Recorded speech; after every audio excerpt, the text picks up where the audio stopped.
Hey everybody, happy Monday to you all, and welcome to the stream. Lael, Maja, Esme, Mendy, Mark, Justin, welcome guys. Thank you all for being here. Let's turn the Stormwind music down just a little bit. There we go, now I can hear myself think a little bit. Alright, so let's go check the mailbox.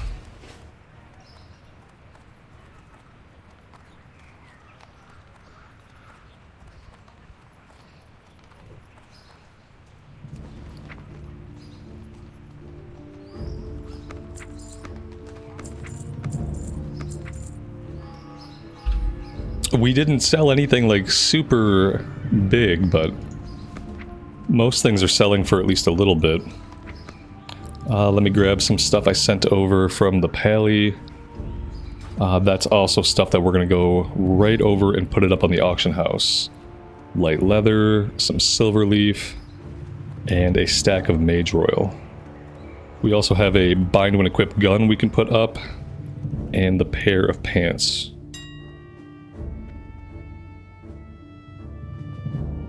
Mike, good morning to you. Patrick, good afternoon. Talon, welcome to the stream, guys.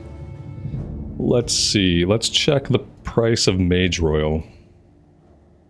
That's not a lot. I mean, yeah, it's not a lot. All right, we'll put our stack up for 62.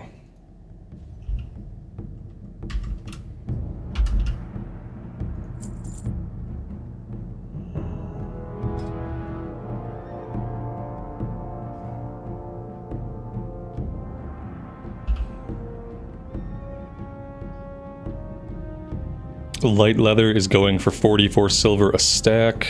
That seems okay. We'll undercut that by a little bit. We'll say 42.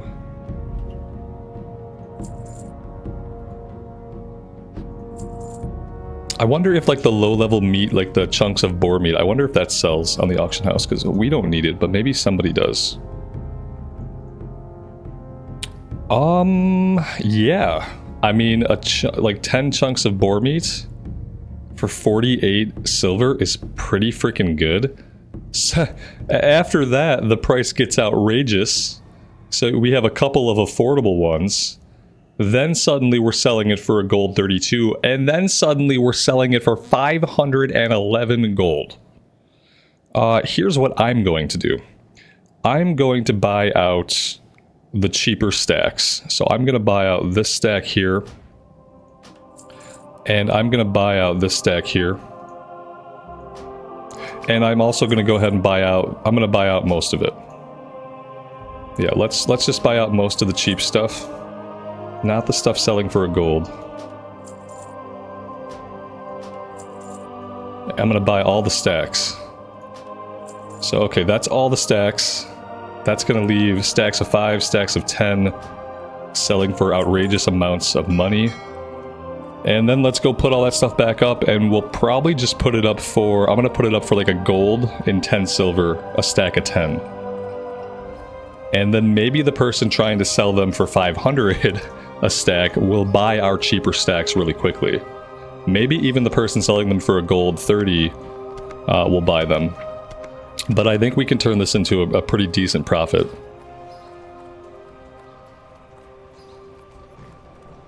Who's really buying it for 511 gold? Probably nobody.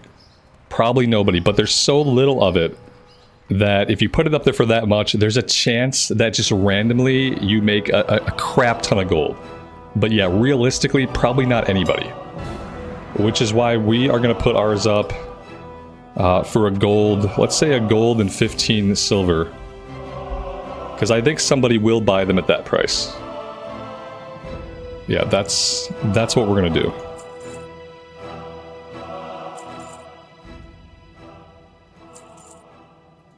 And we'll see if this pans out or if this was just a waste of time. Either way, like, as long as we sell some of these, we're not going to lose any money.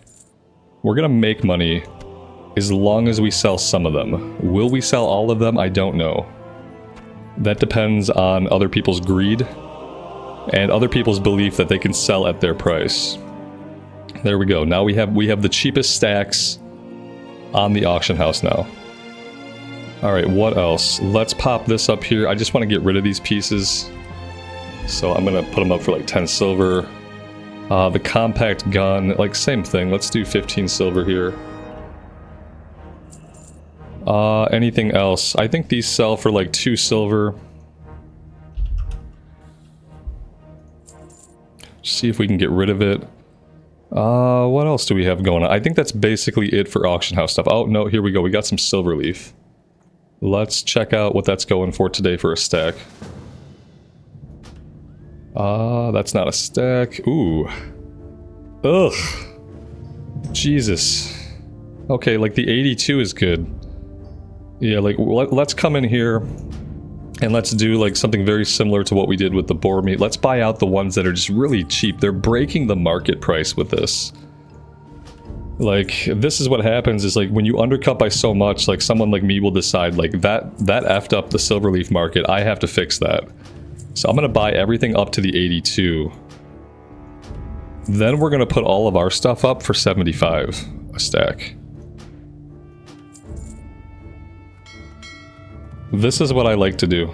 I don't know why I enjoy doing this, but this is what I like to do with the auction house.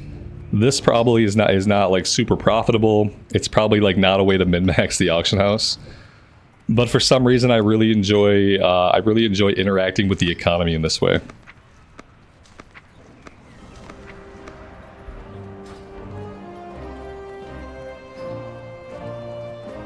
Yeah, step 2, question mark, question mark, question mark. Step 3, profit?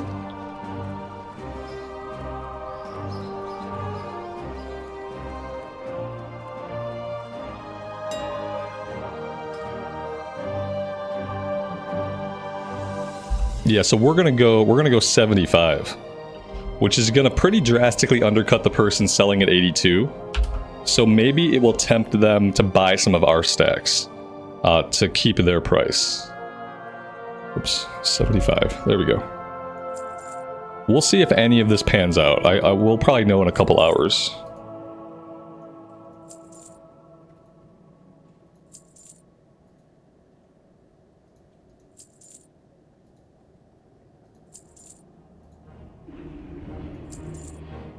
Alright, I think I'm happy with that. Don't really think there's any other auction house stuff we need to do. Buffalo Bill, good morning, man. Welcome to the stream. Thanks for being here.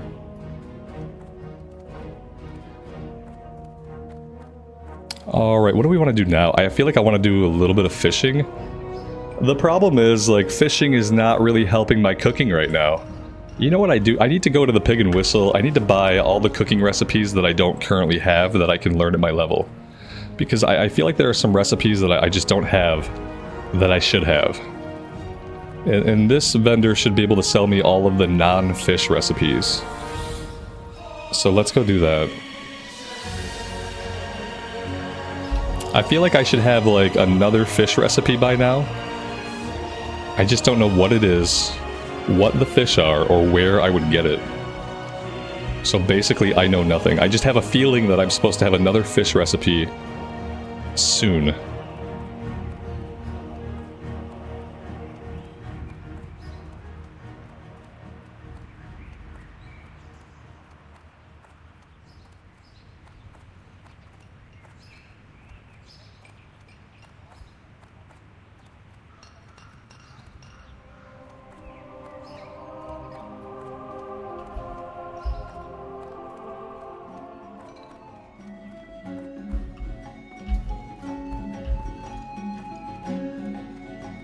Alright, here he is, the master of cooking recipes.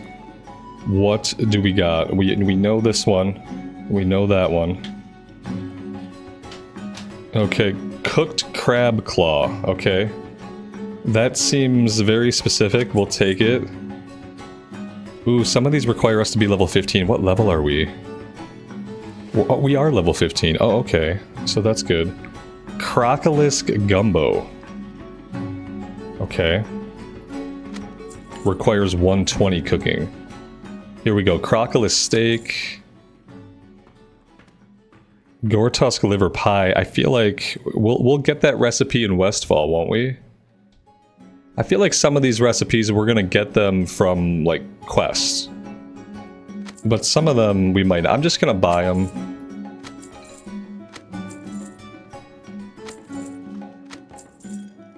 Okay. See you later. All right, that's fine. This way we'll have them. Like some of these we're gonna get from quests, but that's okay. We'll just sell them. If we get them from a quest, we'll sell it. We'll make our money back.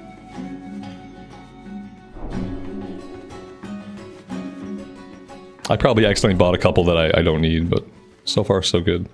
This one right here. Oh, we need cooking 120 for that.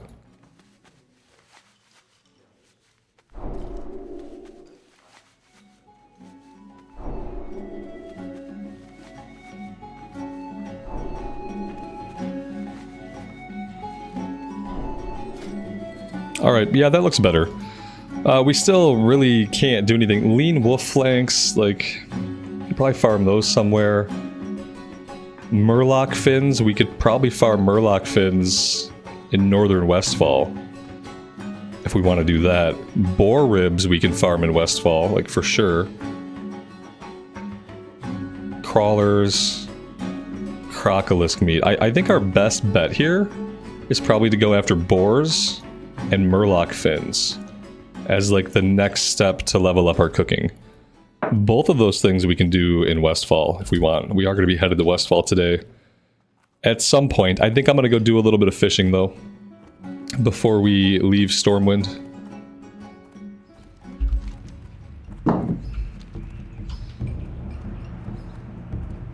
And then, well, we could do a little bit of tailoring. The problem with tailoring is that we really need some wool, but we're not getting wool yet. Is there anything we can do? We can do some stuff with linen, so yeah, maybe we should level up our tailoring as much as we can, using the linen that we already have. And then I don't think we're going to consistently get wool until we're questing out of Red Ridge, Duskwood, places that we're just not in yet.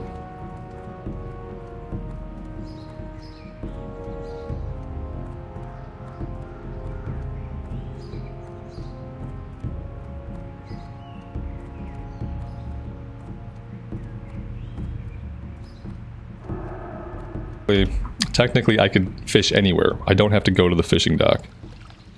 Like this guy's fishing off a boat. Yeah, this is fine. Let's do this here. I don't know why I always want to go to like where the fishing trainer's at. But we don't really need to. Speaking of training, we're only at 96 out of 150, so yeah, it's going to be a little while. What I'm going to do though, I'm going to turn my sound effects up.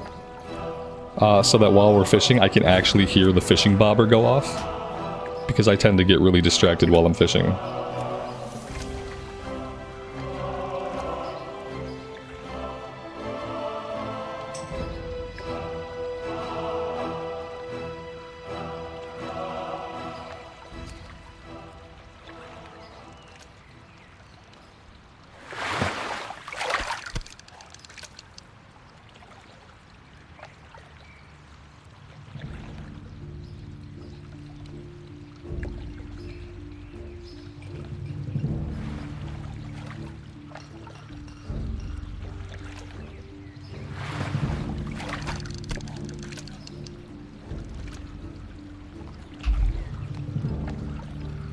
Guys, we have War Within in 3 days.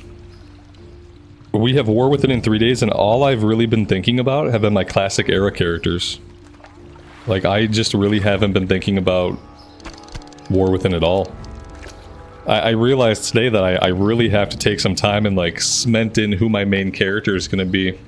I'm feeling very torn between the Paladin and the Shadow Priest. And since we haven't been playing either character, like, it's kind of a toss-up for me right now. Yeah, I've spent so little time thinking about the War Within that I'm still at a point where, like, I'm not sure when Thursday night comes, like, what I'm gonna start my playthrough with. I mean, ultimately, I know, like, it doesn't matter. There will be plenty of time for alts. But I really want to make sure that I just do every single quest and everything on my main.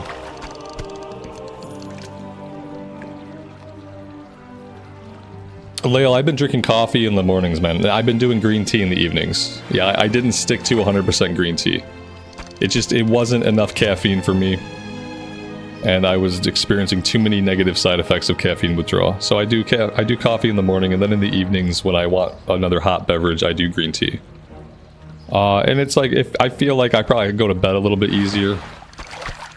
Just for not having that like full-blown cup of dark coffee in the evening.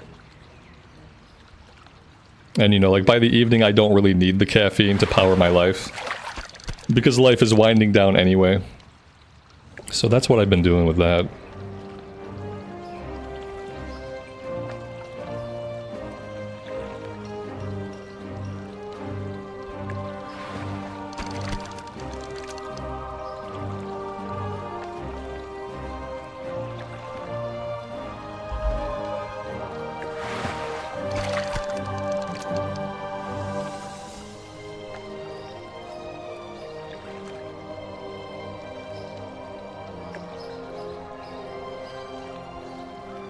We have the Rallying Cry of the Dragon Slayer buff right now, which is a huge damage buff.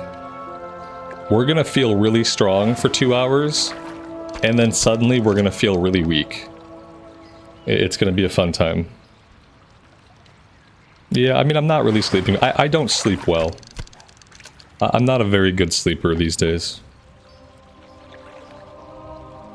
I typically wake up at least a couple times throughout the night. And like when I wake up, I'm typically awake for anywhere between 20 minutes to an hour. I will spend awake before I can get back to sleep.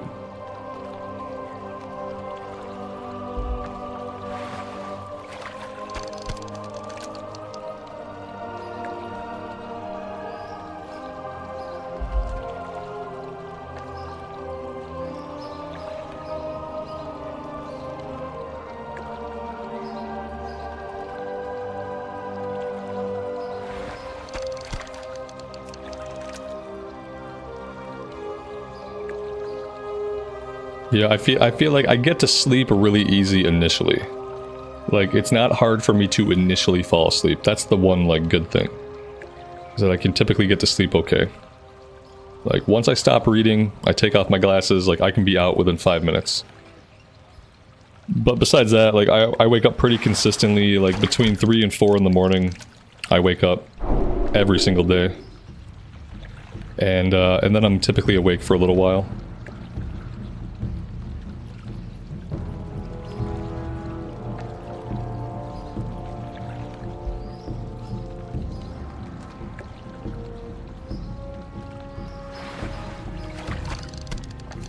Robert without glasses? Inconceivable. Yeah, I'm not, the only time I'm without glasses is when I'm going to sleep, basically.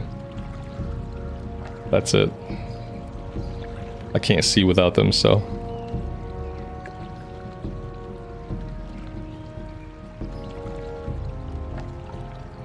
Yeah, Esme, I think with that, like, that affects every single part of your health.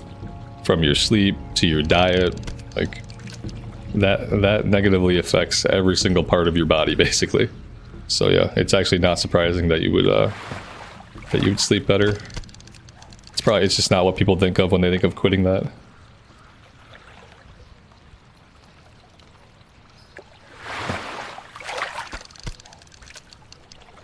Even like your sense of smell and taste will also like improve or change.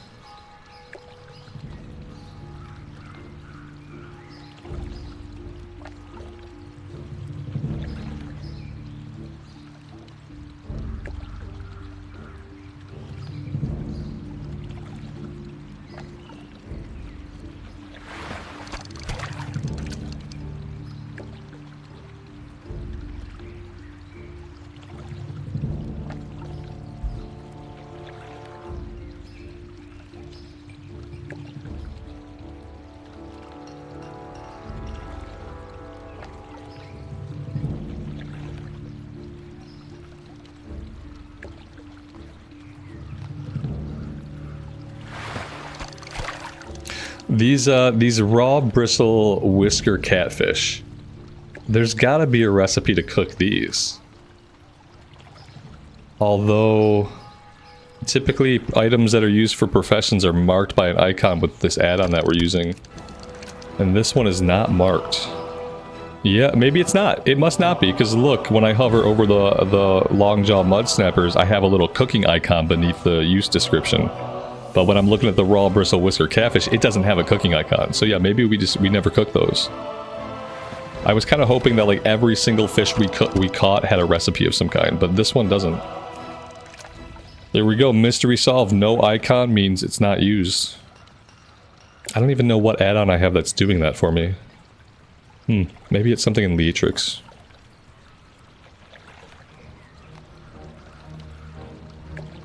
Yeah, basically, if you're intaking, and like, okay, like, let's just be real.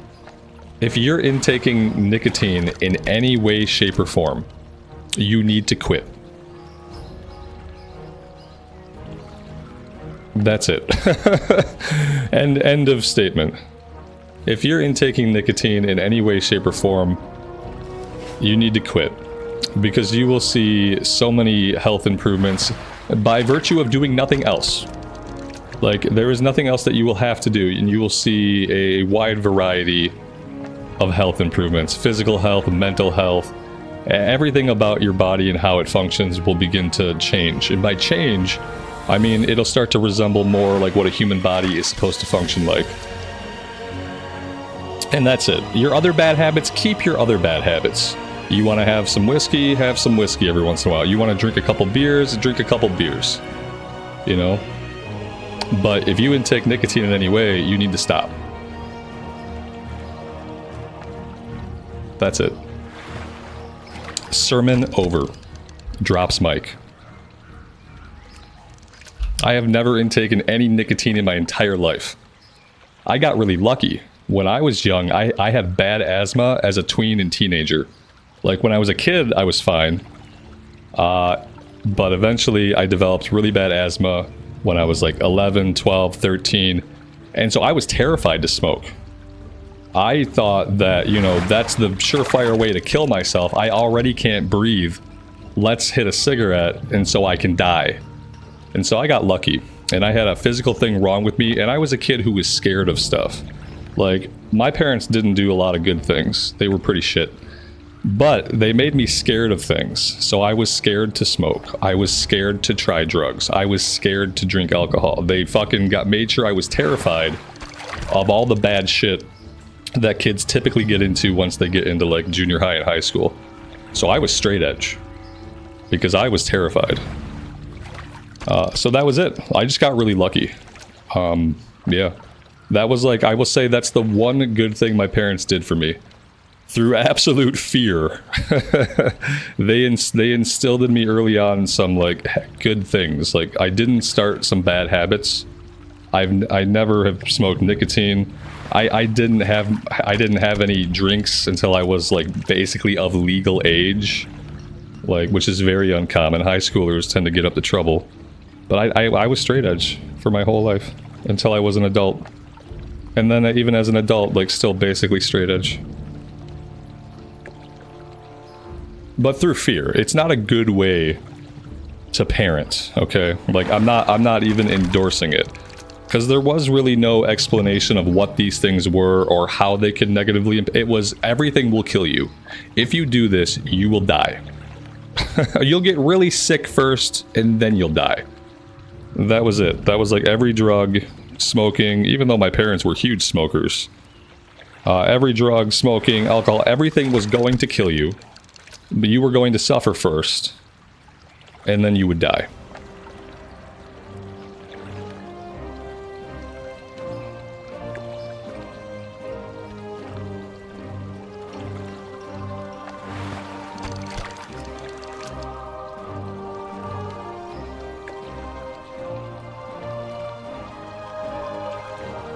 All right, I'm ready to get into Westfall. Let's finish this cast. And then we're gonna peel out of here. We're gonna start playing the game, pushing the buttons. Chilosa, good afternoon, buddy. Welcome to the stream. All right, let's jet. Could probably equip a different item. We probably don't need the fishing rod. You know what I should do? I should train stabs. Can we train stabs in Stormwind?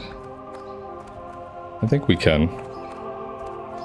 Let's see if we can train stabs, and then maybe we ought to buy a staff. With like a little bit of intellect, a little bit of stamina.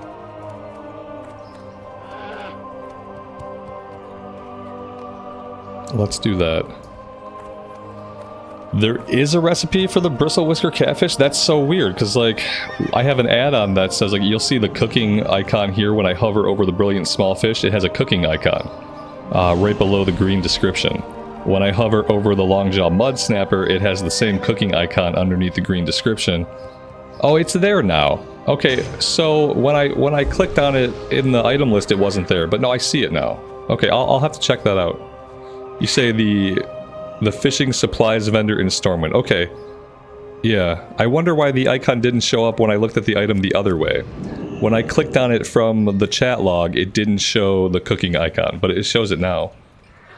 So yeah, we'll check that out before I peel out of here. Let's see, we want stabs.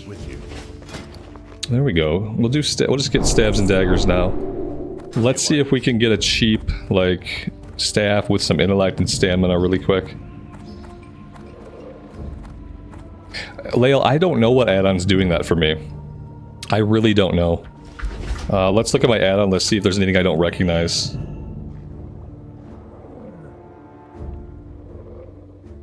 Yeah. All I can... It might be part of... Oh, here we go. It's item, tooltip, profession, icons. Like, maybe this is the name of an add-on? I don't know. Yeah, I think this is the name of an add-on. All one word, item, tooltip, profession, icons. Like, best name ever for an add-on. Yeah, apparently it's its own thing. That's it.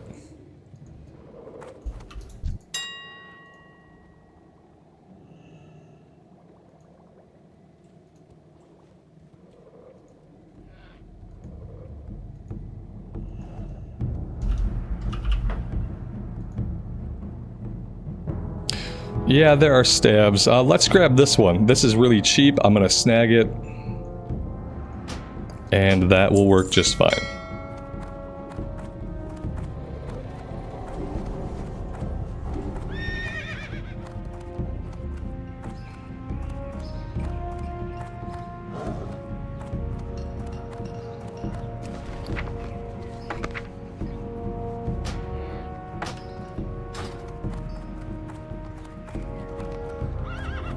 Alright, let's go check the fishing vendor to see if he has this recipe.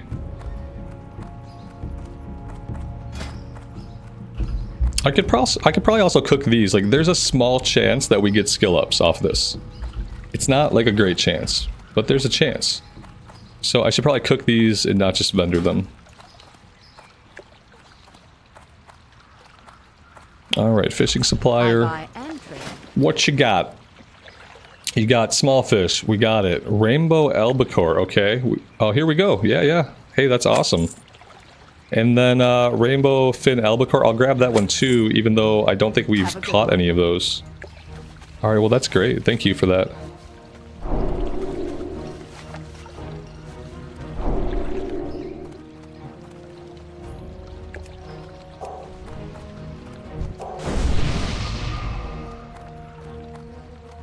Alright, let's go find a cook fire. Oh, and see, yeah, this is why I had a feeling, like, I thought we should have a fish recipe that's orange. And look at that, we do. Now we have it. The albacore are in Darnassus and the Night Elf areas? Right on, so maybe if we were fishing off Darkshore or something, we'd find some. Is there a cook fire somewhere? Oftentimes you will find, like, stray cook fires, but I'm not seeing one today. Wait, nope, that's somebody's shield. I feel like we should be able to cook right off their back. That's what I feel. Oh, here we go. I knew there had to be one somewhere. Like, you could typically always find one. Robert, you can't find the tooltip add-on? I can't explain that. It's all one word, and there are certain words that are capitalized at the beginning, and I don't know if that matters. Yeah, but it was all one word, and there were capital letters. Like, I'm not sure how picky CurseForge is when it comes to searching for stuff. Maybe the add-on no longer exists, and I somehow still have it installed. I don't know. It's weird. In 2011, you were playing WoW for free? You're wrong. You were never playing World of Warcraft past the trial period without a subscription. The subscription for World of Warcraft has been $14.99 USD since the game launched in 2004. The price USD has never changed, and you have always needed a subscription to level past whatever the current... sometimes they'll do like a trial up to like level 10 or level 20. But yes, in this case, you are wrong. Lisa, good afternoon and welcome. Leah, good afternoon. It's been a while. I have Wolverine and Rogue. Yeah, I got all the Wave 1 X-Men 97, and then I got Cyclops from Wave 2. So right now I have Rogue, Gambit, Wolverine, Cyclops, Storm, Magneto, Bishop. But there's like Wave 2's been out for a while, and I only got Cyclops, and then Wave 3's probably out by now. It turns out, like, as a grown man, it's hard to justify $25 an action figure. As much as I want them all, it's just like, I might have to wait till Christmas. Actually, yeah, I'm gonna ask for the rest of them for Christmas. It's just hard to justify.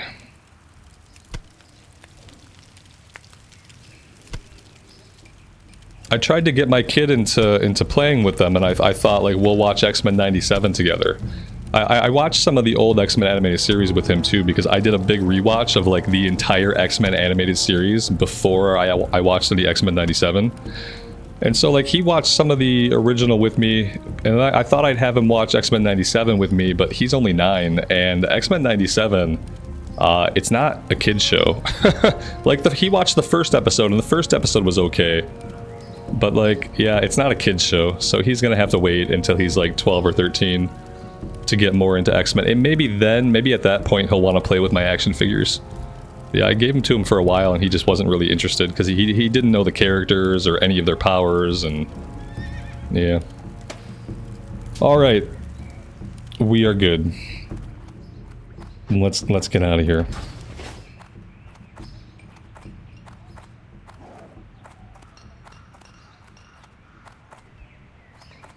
Yeah, like when I watched the X-Men animated series back in the day, I was like 12 or 13. Like I wasn't a young kid. So I realized like, yeah, it's probably going to be a couple more years before my son is ready for that kind of content.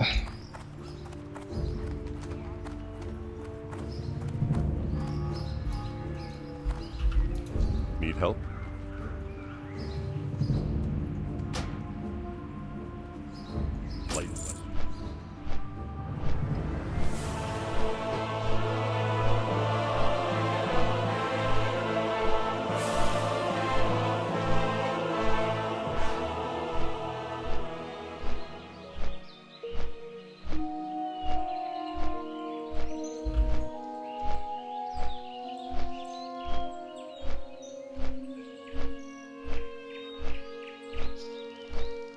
Yeah, X-Men's much better than Avengers.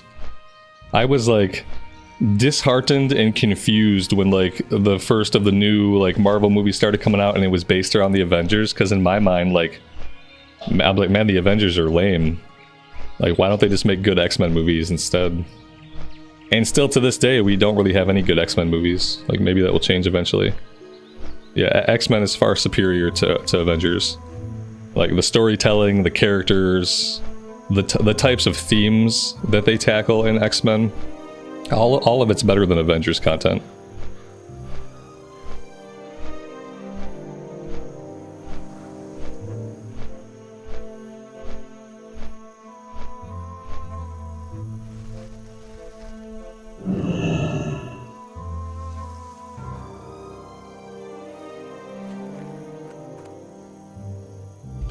Are the X-Men in the MCU? The X-Men are not officially in the MCU, no.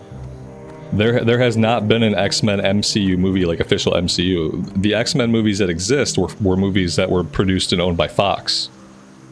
So until very recently, Fox owned all the rights to the X-Men films. And all the characters. And that's changed now. I believe Disney now owns X-Men, but they haven't made any, like, MCU editions. Like, Wolverine's appearance in Deadpool 3 is technically the first official MCU appearance of a mutant. Like, just in general. Even, like, Scarlet Witch is technically a mutant, but they had to make her not a mutant for the Avengers movies. So they had to, like, rewrite her backstory, basically, to make her not a mutant, because there are no mutants in the MCU yet, because Disney did not own X-Men or mutants until recently.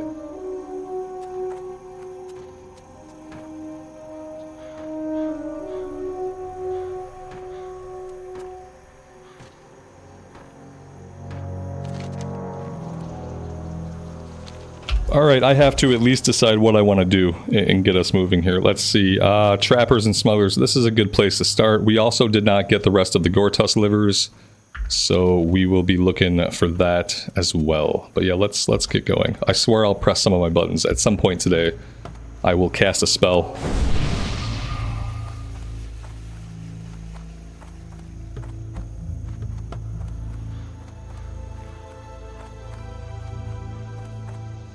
Some of the Fox X-Men movies had their moments.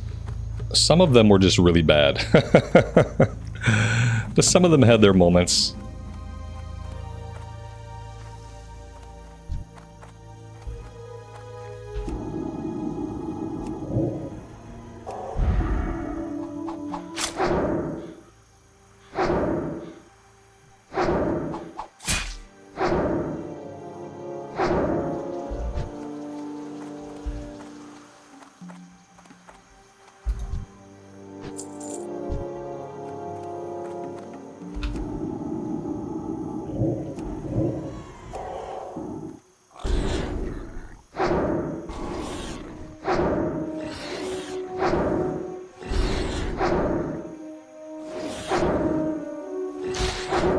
I need to turn my sound effects back down.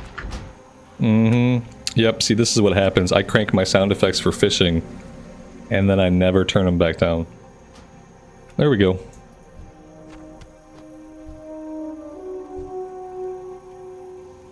Ooh, a chest.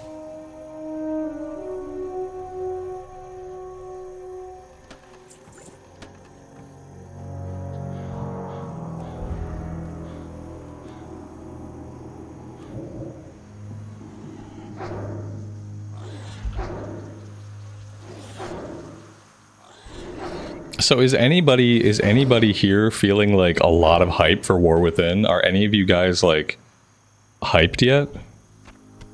Maybe a weird thing to ask a bunch of people watching a classic stream, I don't know.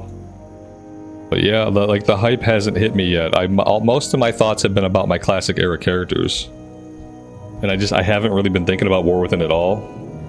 But I realize we're like 3 days away. No, no. So I like to know that I look up, I see no, some. Okay.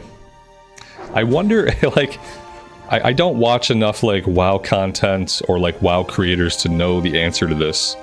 But I wonder, is War Within not really hype? Like, in the media and in, like, advertising and, like, on the internet, is the War Within just not very hyped? Have they not done a good job of, like, hyping up the community for it?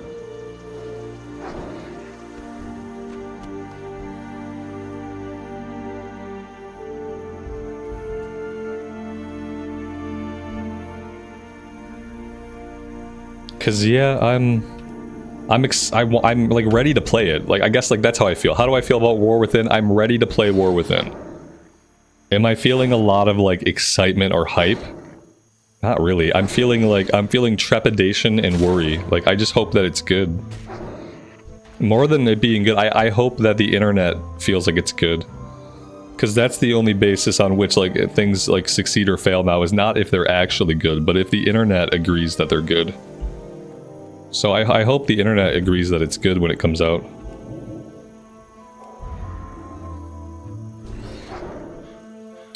There's been a lot of traditional advertising, like on commercials and stuff. That's cool. See, I don't watch any TV.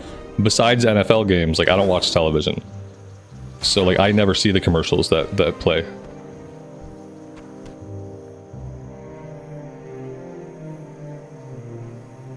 Right, it's gonna be fine, right? I think that's how people, it's gonna be fine, right? No one's really excited, they're just assuming it's gonna be fine. Oh man.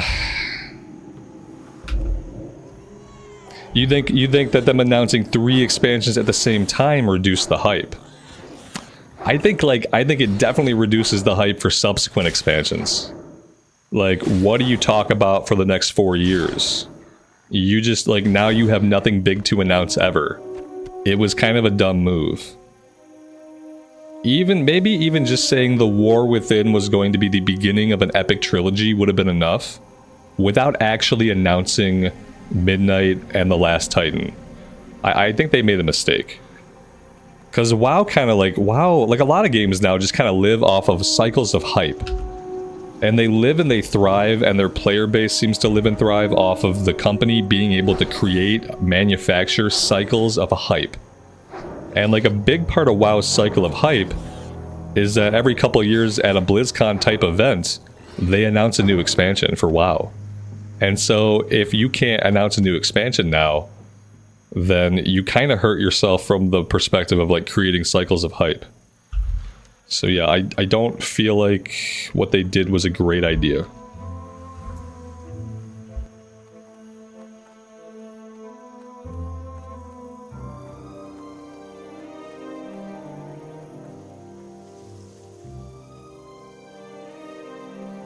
I don't think they'll ever remake the engine. So like we talked about that a lot the other day on the stream. They're not going to ever rebuild their engine. Firstly, like they've built up their engine over the past 20 years, and it's like it still looks amazing. It plays amazing. Switching engines is a huge labor cost and just a huge cost in general. And also, you can't sell people a change of engines, so there's no like easy way to recoup the cost of switching to a different engine. Furthermore, you're never going to see a company like Blizzard use an off-the-shelf product. They are not going to build a game in Unreal Engine 5 or anybody else's engine. If they ever did an engine change, they'd have to make their own engine from the ground up, which takes a crap ton of time and resources. And then, like, you run the risk when you change what the game looks like, which will happen with an engine change no matter what they do. You kind of run the risk of just people responding negatively to it. It doesn't get them anything to remake their engine. So I don't think we'll ever see that. I think seeing a world reboot, like within World of Warcraft, is very likely. Like seeing some kind of reboot of the world, like either like just the physical world itself, or maybe we're suddenly in a different timeline. I feel like that's a possibility to kind of reset some of the lore, reset some of the world. But I don't see that they'll ever move to a different engine. There's no incentive for them to do so.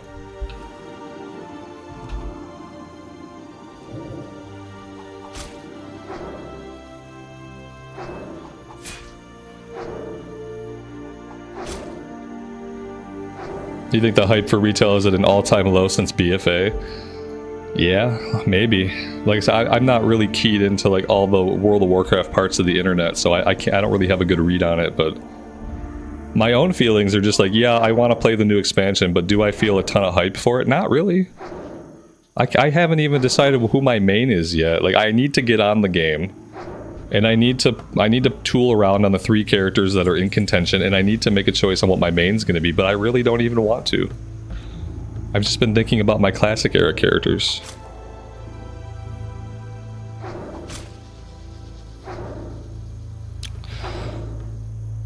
Nothing seems really exciting about the War Within so far. Yeah, what's exciting about the War Within? What am I excited for about the War Within?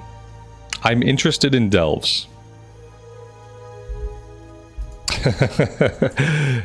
Yeah, because like what I'm excited for, I'm excited to go after Keystone Master in Season 1, but like going after Keystone Master, that's not something that's like a new feature or something new about the game.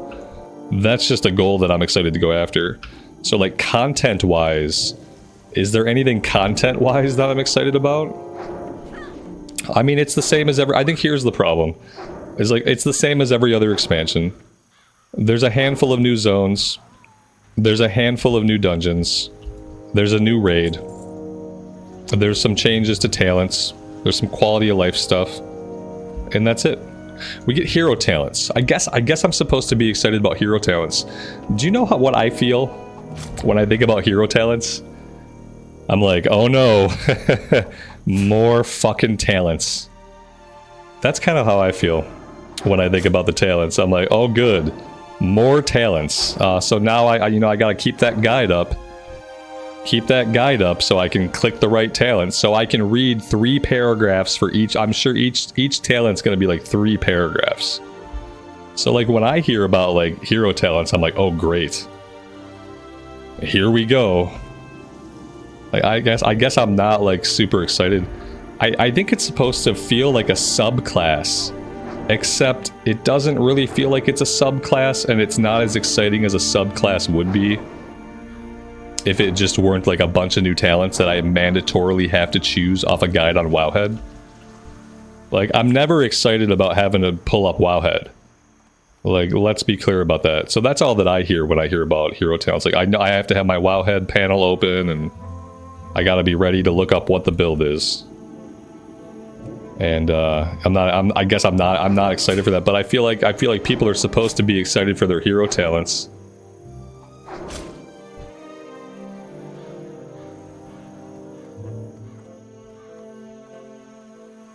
Yeah, I would say be wary about having expectations about the story or the character development you'd like to see, because Blizzard doesn't do character development well. When has there been a single expansion where a character has come into the story, we've learned about them, they've grown and changed, and by the end of it we understand their motivations and how they have changed? When has that ever happened in in-game WoW storytelling?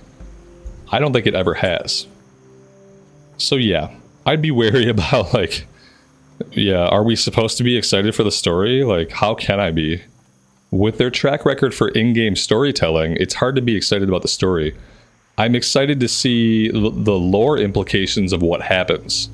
So like, to me, lore and story are different things. I'm not excited about the story because they've shown that they don't really tell stories in a way that I find interesting, like within the game. It's a lot of people talking and not a lot of people doing stuff. And when I'm thinking about like a fantasy world and fantasy characters, I want most of the development and most of the story to be expressed by them taking actions, and I want less of the story to be expressed by them chatting at each other and looking off into the distance. And it seems like the only way they tell story now is just by having characters talk at each other. But that being said, as a result of all the talking, I'm interested in how it affects the lore.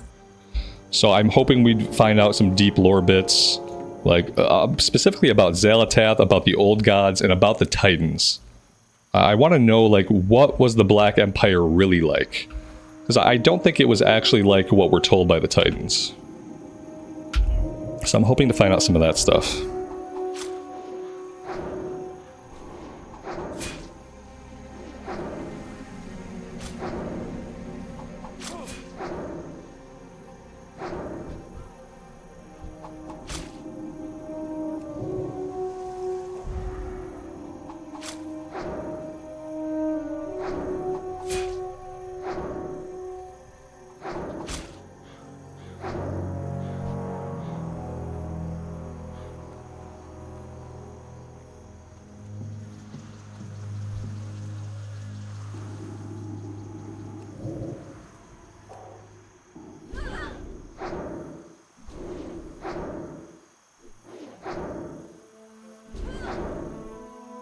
Oh, that was a mute. Damn it. That was a good lore rant. Oh, you guys won't get that one back. That's okay. I was just agreeing that the Shadowlands story was a mess. And also, like, we don't know what the real story of Shadowlands was ever supposed to be. We'll never know what the real story was supposed to be, because I don't think the jailer was supposed to be the bad guy. I think there was supposed to be a bigger bad than the jailer that we found out about at some point, and like, it never got there. No one was interested enough. The game, like, you know, it was just a really low point for WoW. But to be fair, like, the storytelling in BFA wasn't any better. Like, what was better about the BFA story? I didn't think the BFA story was interesting, like, or like it seemed to bounce around a lot and like not have a focus. And then suddenly it seemed like, oh, N'Zoth is the focus now. N'Zoth is the bad guy now. And it was like, oh, okay. That kind of came out of nowhere for me. I never really understood that.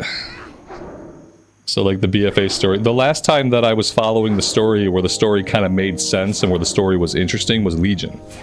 Like Legion's story was pretty linear through the patches. Like the patches would kind of end on cliffhangers sometimes where like you knew that in the patch you were going to this other planet you can see in the sky. Like they were linear, they added up, and they were interesting because like the story was expressed by actions taking place. People were doing things, we were doing things, Illidan and Khadgar were doing things. Like things were happening, and so the story was being expressed by action and some words, but also action happening. Whereas like definitely by Dragonflight, like most of the story is just told by people talking at each other. It's almost like they went too hard trying to capture like what Final Fantasy XIV does for its story, without realizing that the Final Fantasy XIV writers are like superb writers, and that Blizzard doesn't have any actual writers. That's kind of what it felt like.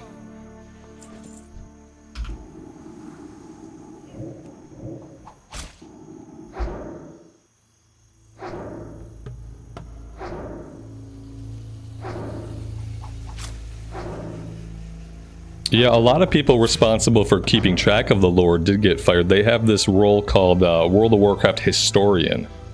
So they used to have a bunch of historians, and these were like the keepers of the lore. They would read stuff over and like look at stuff to make sure that it actually fit with established lore, and then correct things if it didn't. And yeah, they fired a bunch of those people. Because when you're trying to pay your top people more money and get them some more yachts, it's really easy to look at a job description on a piece of paper and the job description says World of Warcraft Historian. And some fucking CEO is like, what is that? Fire half of those people. We don't need 15 WoW historians. Can we fire these asshats, please? And like, maybe people can be productive in other roles, like, and then I can get another yacht. Like, it's really easy to fire someone when their job title is Warcraft Historian. Just as easy as is to fire somebody when their job title is Quality Assurance. Like, these are people who, like, on the surface produce zero things of value, and yet without them, shit falls apart. But it's really easy to look at a piece of paper and just fire all those people.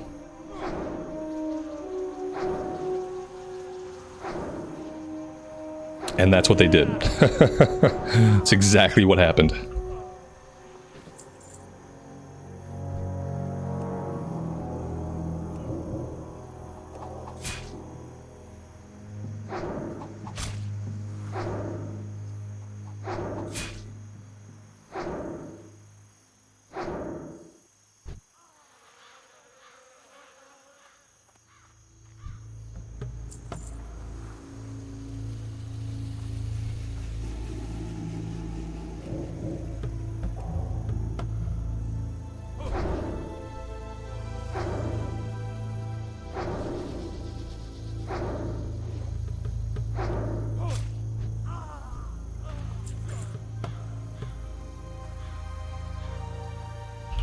Yeah, I mean, the one thing we know about The War Within is that the gameplay will be good. That's really it. Like, that's the great thing about it, is like, no matter what else, the actual gameplay, like being in the game, running around, fighting stuff, pressing your buttons, looking at the pretty artwork, looking at the pretty character models, like, those parts will always be good. That's the safe thing. But that's I think why, like, there's not a lot of hype, because like the things that you know will be good will always be good. But those things alone are not like enough things to get hype about. Like, oh yes, the buttons will feel good to press. Okay, they always do. The art will be gorgeous. Okay, it always is. Like, that's it. Like, the expected things are going to be good. Those are the things that are good in every expansion, regardless of like the expansion's overall quality. So it's like those are not things that get people hyped. They're just things that people expect.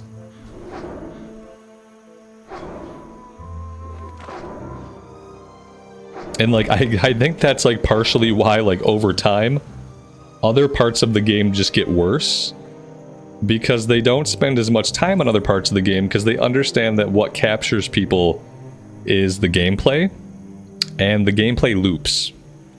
And so a lot more thought and time and hiring is put into making sure like the gameplay and the gameplay treadmills feel good and pull people in. Because like, you know, the story is probably not, even if the story is amazing, like that's only going to appeal to a small subset of people. Whereas good gameplay loops and addictive gameplay loops are going to appeal to many more people. So it becomes kind of a no-brainer as far as like what to focus on. What part of it do we want to make sure is good? Well, just the gameplay and the art, basically. Everything else is secondary.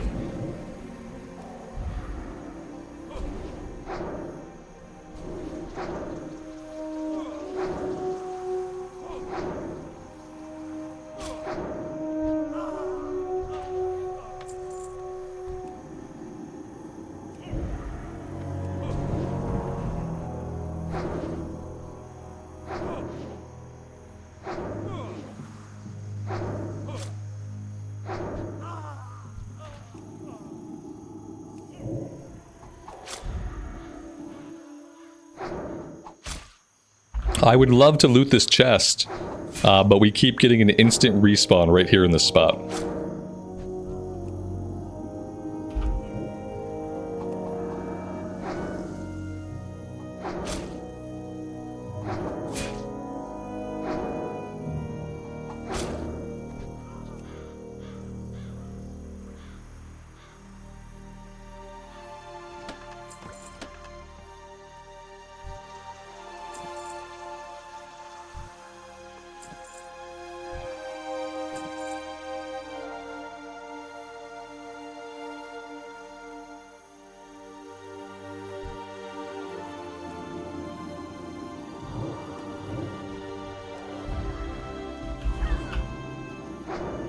Aaliyah, I appreciate that. I'd say definitely focus on, you know, getting things sorted out, obviously. My streaming schedule recently is going to be a lot less. So, like, I'm only streaming Monday, Wednesday, Fridays. And sometimes weekends for the time being, but I'm no longer streaming 7 days a week, so... There will be a lot more recorded content, which I think is, like, a lot easier for people to just catch up on when they can. And, there will be more recorded content, less streams. Especially with War Within coming out, like for the first few days of War Within, I'm gonna be buckled down just like recording stuff and reading all the quests and doing that thing. And then eventually we'll start streaming some endgame stuff, but definitely just a focus on the recorded stuff for the time being.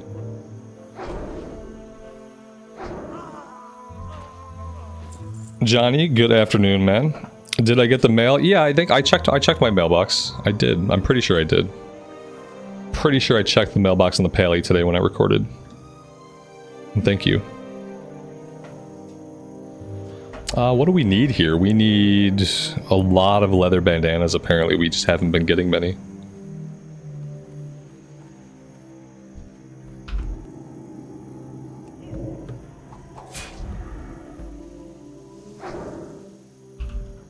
Whitney, good afternoon and welcome to the stream.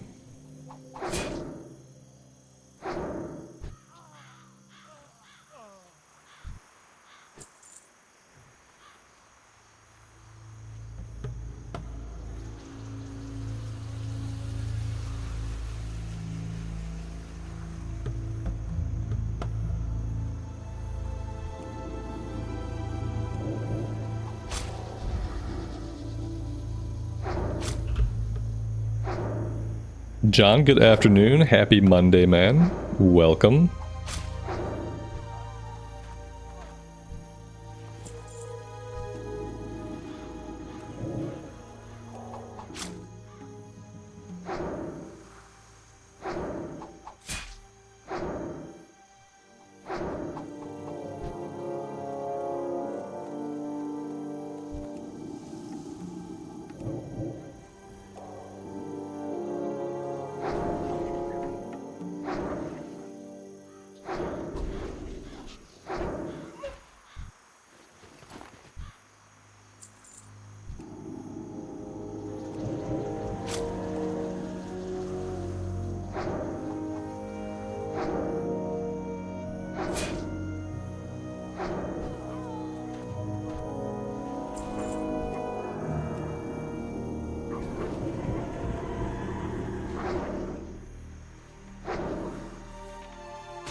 Oh, we need to train. Yeah, Mind Blast rank 2, Renew rank 2, we got Heal rank 1, Psychic Strength. We need to train like pretty soon. Yeah, like pretty soon.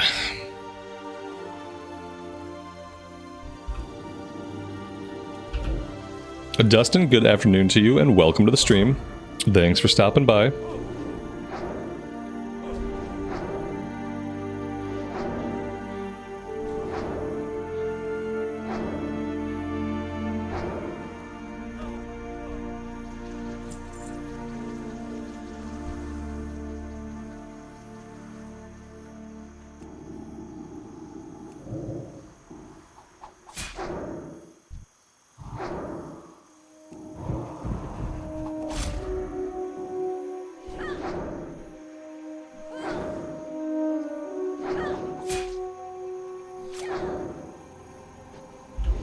Johnny, I would definitely take a look at them.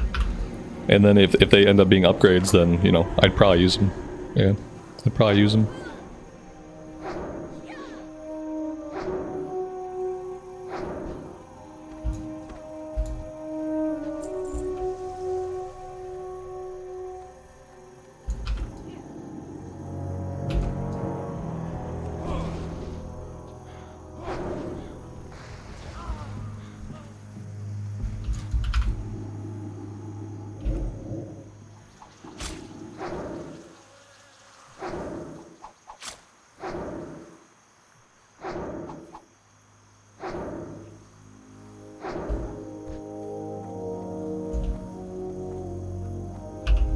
We have some copper ore over here.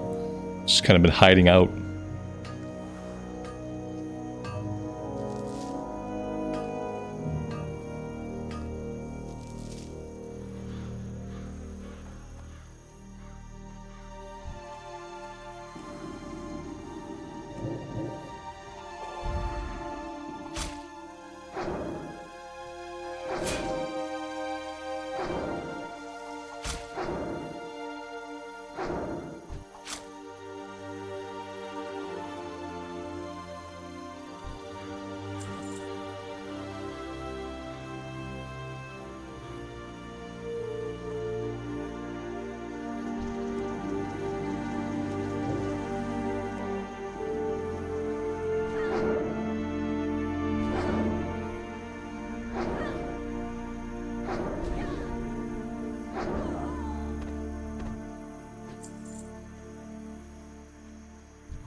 People could be putting their lives in order. Instead, they spend their time wanding NPCs and looting boar livers. Stop projecting.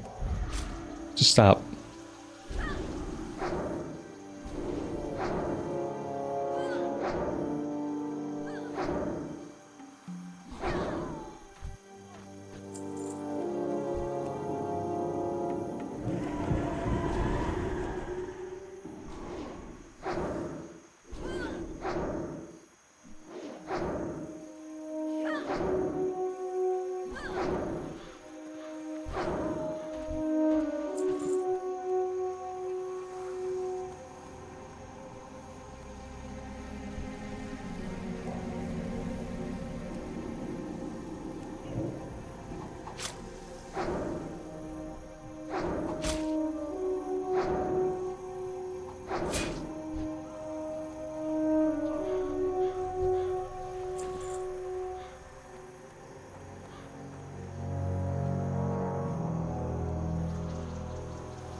I should stick with Shadow Priest? I might. You know, the reason why I gravitate towards Paladin for the first playthrough is because, you know, like being a melee class, I get to be up close and personal with all the new mobs. It's like easier to check out the artwork on like the new models and stuff when you're melee. But I might stick with the Shadow Priest. I don't know. Like it's such a hard choice. Ultimately, I know it doesn't matter because ultimately I will be able to play both classes. So like ultimately it doesn't really matter. If I want to play both classes, I'll have more than enough time to do that. But yeah, we'll see. And then there's also the mages on the table too. The mage is on the table. They made some changes to Arcane, which like makes it seem like I could actually play Arcane because they removed just enough things, and it's kind of like Arcane is much more streamlined now than it was, and it kind of makes me want to learn Arcane. So I don't know. Yeah, I'll just always be conflicted. For War Within, my professions are going to be mining and herbalism. I'm gonna try to just focus on mining and herbalism, and I'm gonna try to sell stuff on the auction house. I'm gonna try to start making money in WoW. I don't know if it's going to happen or not, but yeah, I don't. It also kind of depends on class. But yeah, I think I'm just gonna do mining herbalism. I don't think I have like what it takes to learn enough about the new crafting system to really get like super into crafting, because the new crafting system is kind of deep. It's kind of deep, and at the same time, I don't think I'm super interested in it in the ways that it's deep. And like, I tried to do leatherworking and skinning on my initial shaman for Dragonflight, and I got to a point with leatherworking where I didn't understand what materials I needed to get skill ups or where those materials were supposed to come from. Like, it just stopped making sense to me. So I think I'm gonna avoid production professions, because it just like, they don't make sense to me anymore. They did a lot of cool stuff, I feel like, with professions, but they might have made them too complicated for me, because I'm not very smart.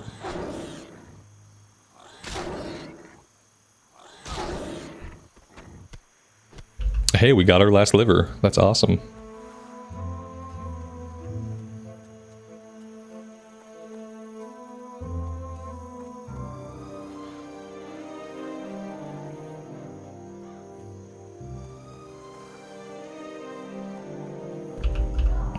Can you sell boost in real life? I'm not sure. I'm not sure what that would entail in real life. Possibly. There's a market for anything.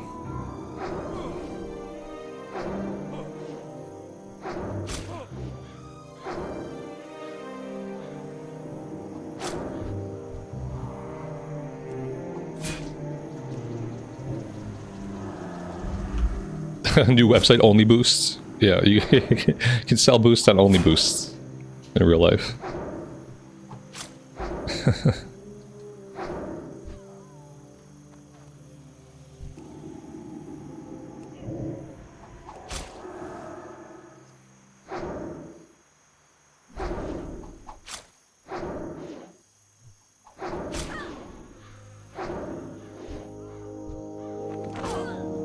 Oh my god, we're getting hyper spawns. Oh no. Let's do stone form. Let's pop a heal over time. Let's get our bubble back up.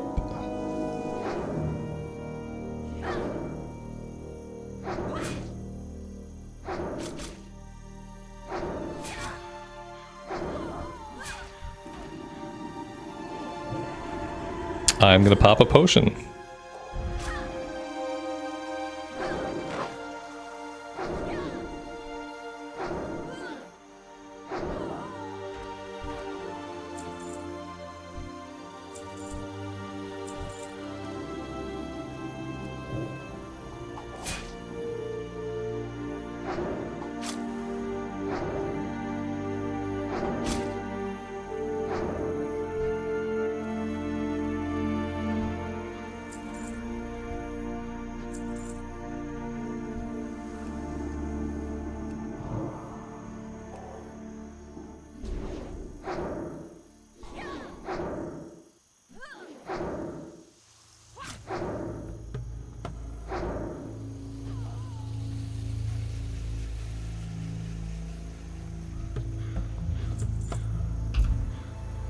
Yeah, they did reuse the icon from Consecration for Inner Fire. Yep. Apparently it wasn't special enough to get its own artwork. Although Consecration as a priest would be fun, and like, it kind of makes sense. Like, they should be able to consecrate the ground.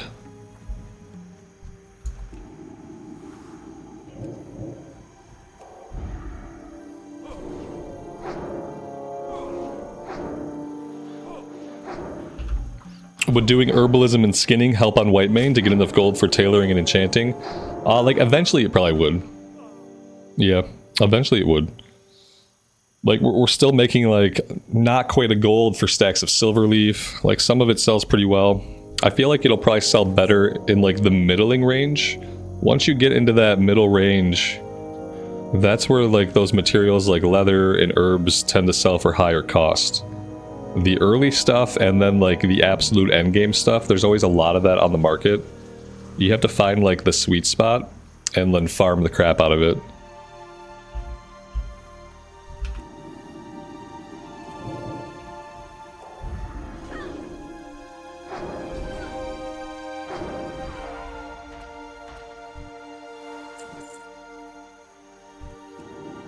That is the last of our red bandanas. Let's get ourselves back to town for now. And then we'll figure out what we want to do next. I think we'll go after the gnolls in the northern part of the zone. Because they tend to be a little bit lower level. Like up in this area here.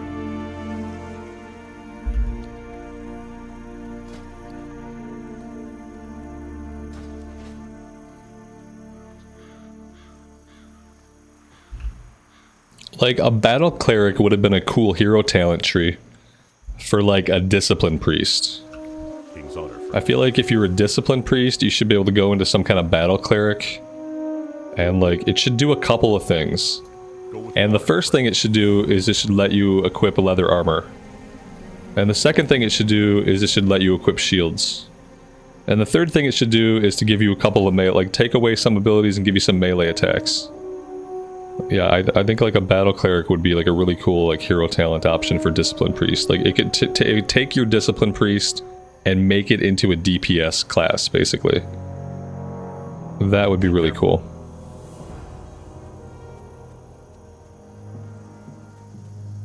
Yeah, and then you'd be melee. Or like as much as any class is melee in retail. Like most retail melee classes have like a 10-yard range or a 12-yard range or something like that. But yeah, you would be a melee class basically. But you'd also have some castable spells.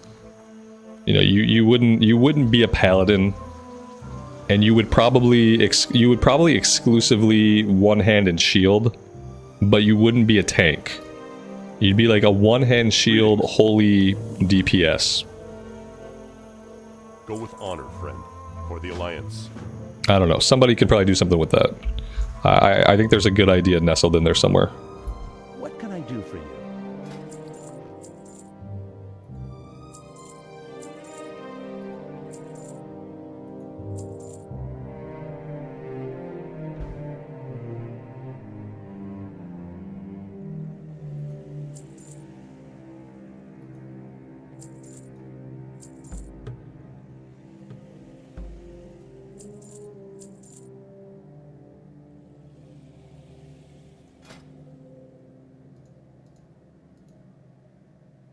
Alright, so we need to buy hot spices. And then we can cook the boar ribs that we have. So I'm going to hang on to the boar ribs. Crag boar ribs is something else. Crag boar ribs I don't need. Although it says there is a cooking recipe. So maybe I should hang on to them. The wolf meat, I think, is a lower level recipe. It doesn't look like we need this one. Oh wait, what is this? That's a lean wolf flank. So this is stringy wolf meat. I can sell the stringy wolf meat. What else do I want to get rid of?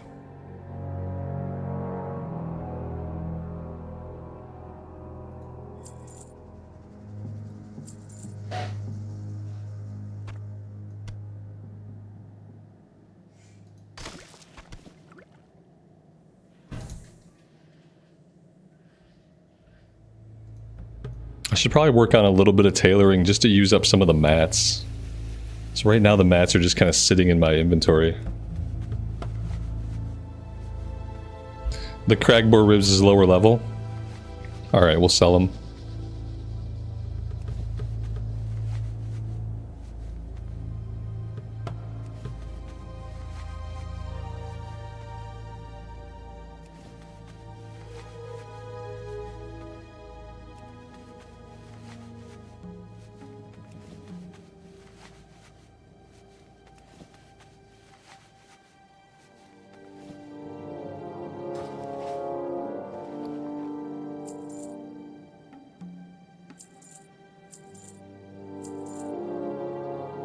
We've also got mail from the auction house, so something that we put up has sold. Kind of hoping it's all the boar meat that we put up. Because I have more of it if that's the case. The snouts I think I'll sell. This one we already know. This one we can learn. We also have light feathers. Okay, let's go back to Stormwind for a bit. We need to train... Level 16, I have some stuff that should go on the auction house. I'm curious to see like what we sold off the auction house from earlier. So yeah, let's go back to Stormwind for a little bit. And we'll do some stuff over there. After that, we'll come back, we'll go after the Knoll Paws.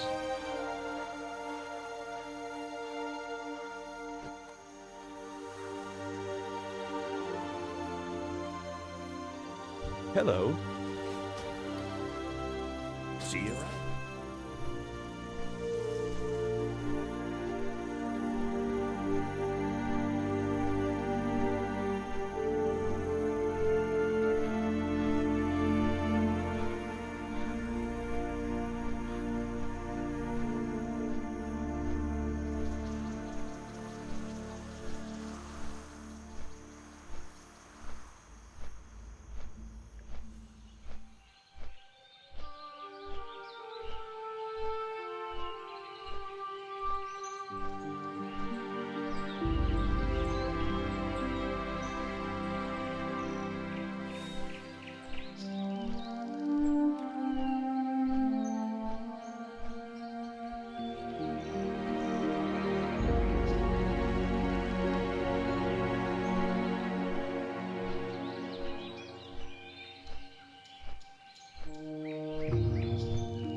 That's a bummer.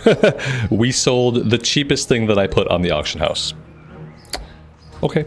Yep. That makes sense. That makes sense.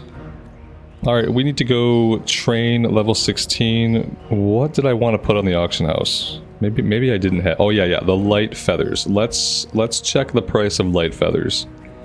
Occasionally these sell for like a gold. I don't know if they'll actually sell for a gold. But we can check the price of them today. They're selling for a gold and 4 silver a piece. I will put them up for a gold and 1 silver. And we'll see if they sell.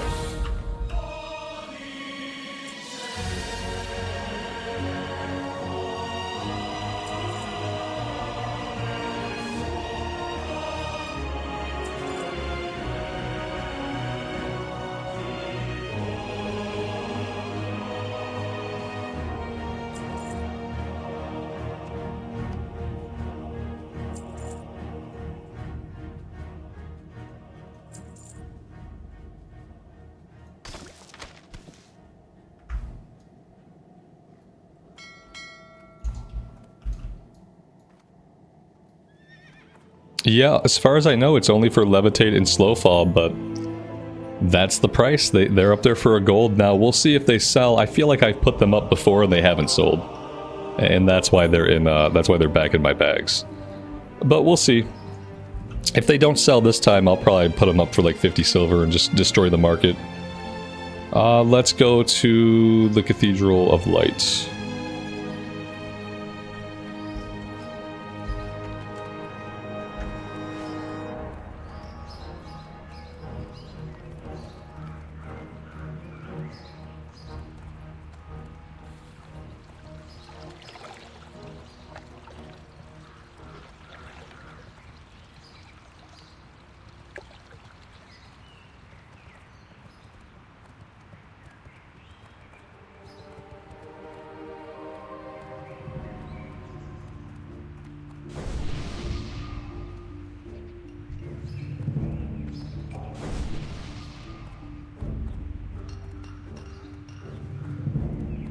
Yeah, are they role-playing or multi-boxing? You know, they're all wearing the same gear. Like, they could be role-playing. This guy looks like he's in charge. His name is the best DPS. Yeah, this might be multi-boxing. They all have like the same prefix to their name. We got an, oh wait, yeah, we got another one. I mean, I don't know what this is. I don't know what this is. This worries me. This is worrisome if it's RP.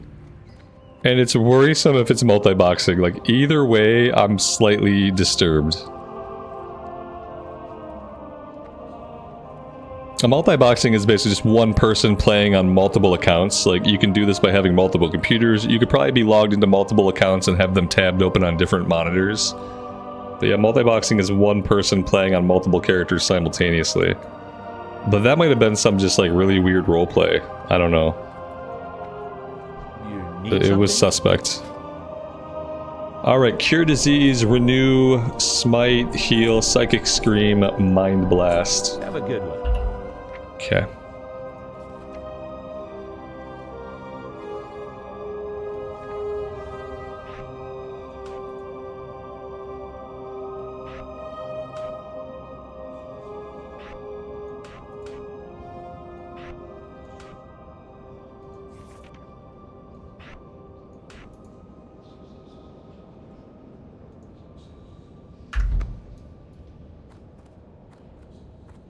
Why would you multi-box? I mean, it's a way, I guess, to level up multiple characters at the same time.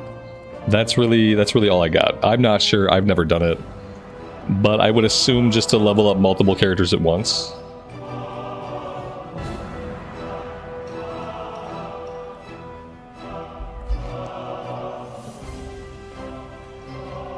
And there's probably relatively like low effort ways to do it, if you're a person who's into that kind of thing. Okay, do we need to do anything else here right now? I feel like it's probably a good idea to go ahead and craft all these bolts.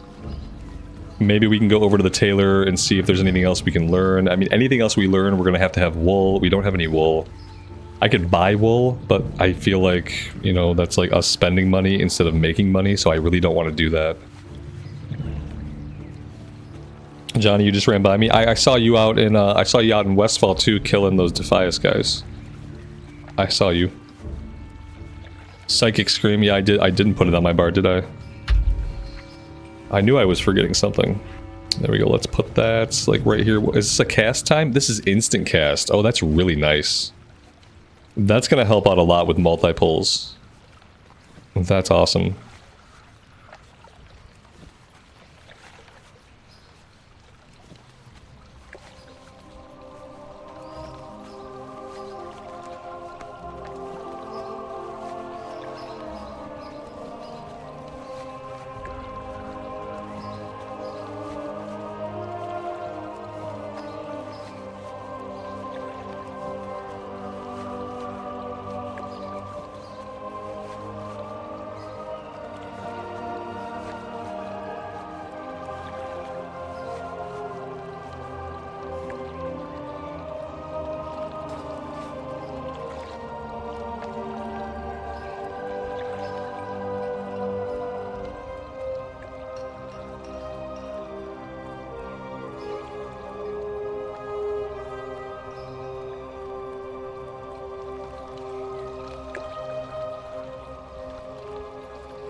This would be nice. A cloak with 3 intellect.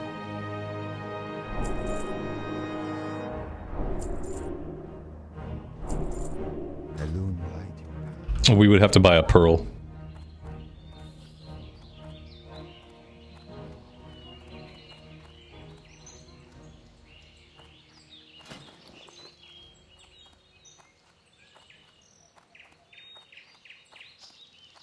Oh, we also need wool for this.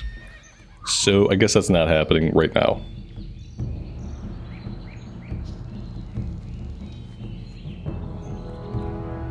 I supply only the finest goods.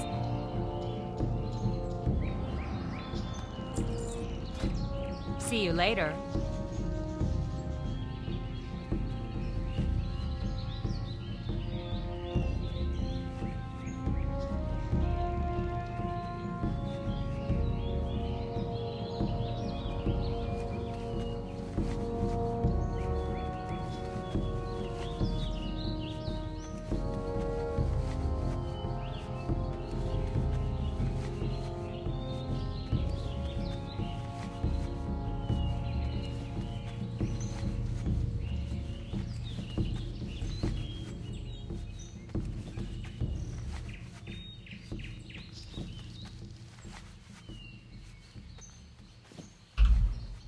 Yeah, I feel like that's probably it. We're probably not going to make a bunch of progress until we have a bunch of wool.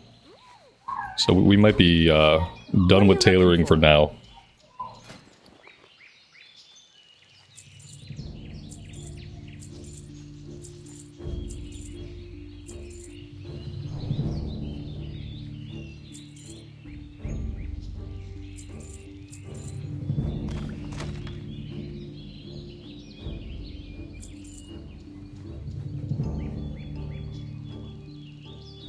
See you around.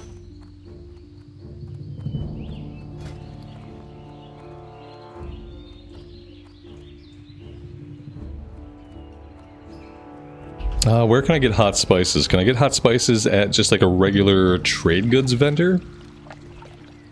We're gonna find out.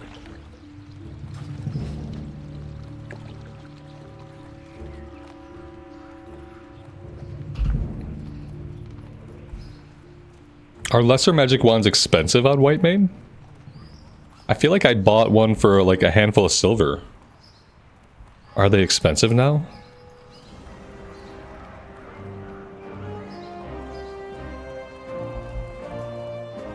Well met.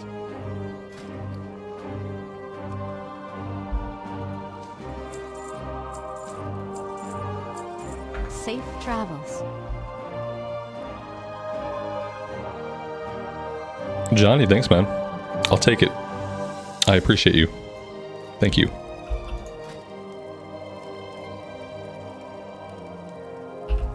On the pally, am I going to go DPS or heals? Like, for, like, later game stuff, heals. Yeah, if we do any dungeons, I'll heal it. And that won't start until we start doing dead mines. But yeah, on the pally, I'm going to heal. That's part of the reason why I made this character a tailor.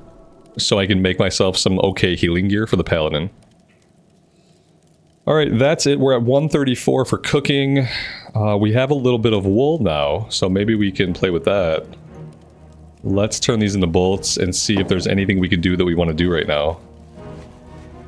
If we can get a pearl for cheap, we can make this cloak.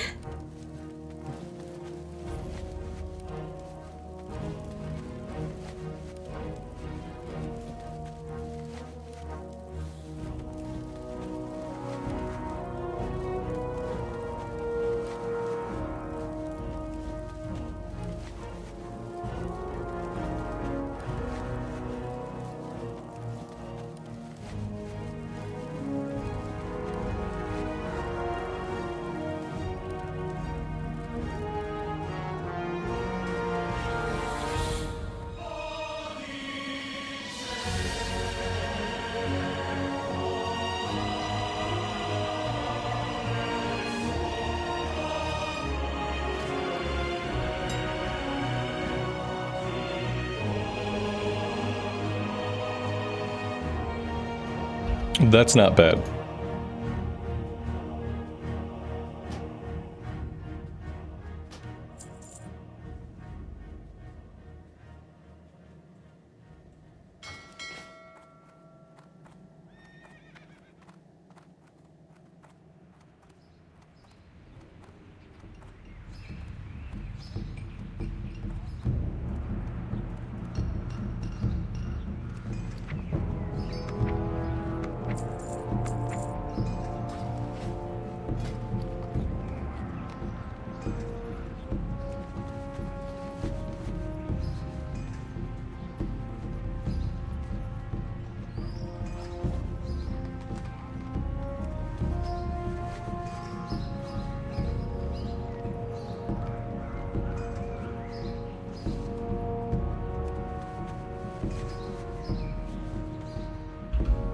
Well, there we go.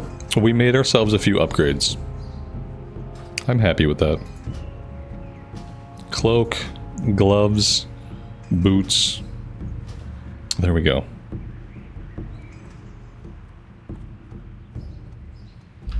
Okay, are we ready to head back to Westfall? We have more mail from the auction house. Okay, okay, I thought I just cleared this out. Okay, we sold more stuff. Okay, that's good.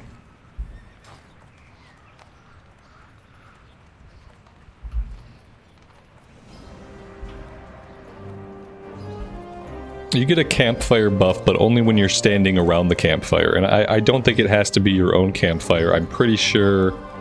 Oh no, maybe you do have to build it yourself. Yeah, I guess if you build it yourself, you get a campfire buff, but only while you're nearby. I don't think it sticks around once you leave the vicinity of the campfire.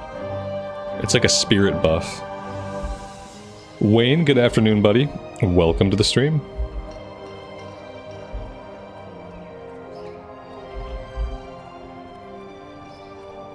Lesser magic wands are selling for 2 gold. That's so crazy.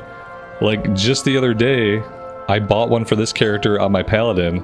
I bought the lesser magic wand and the greater magic wand, and they were not even a gold. Like, even the greater magic wand was really cheap. That's actually nuts. Yeah, I mean, I guess if you're an enchanter, you should be selling magic wands. Oh, geez. Yeah, that's crazy. Like, literally just the other day, they were cheap.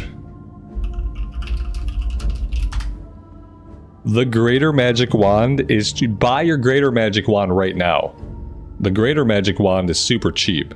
Why the lesser magic one got on it? I bet somebody bought all the ones that are available and just started putting it up at a higher cost. That's outrageous.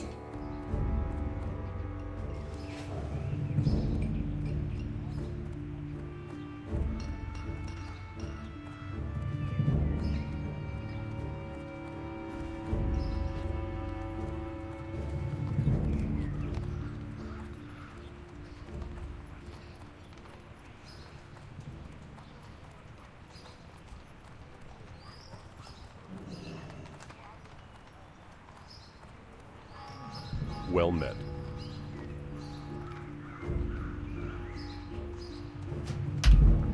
Alright, I'm gonna step away for a minute here in flight. I'll be back.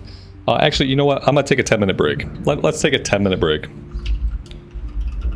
Yeah, I'm gonna get some more coffee. 10-minute break. We'll say back by like 2:50 server time. Or no, that's not server time. 2:50 EST. Because server time is Western time. There we go. Yeah, I'm gonna do that. Sorry guys, I need to refill my coffee and possibly put a quick snack into my stomach. I'll pin that. I will put us in flight. I will go to the break screen. I will see you guys on the flip side.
Alright, we are back. Thank you guys for hanging out.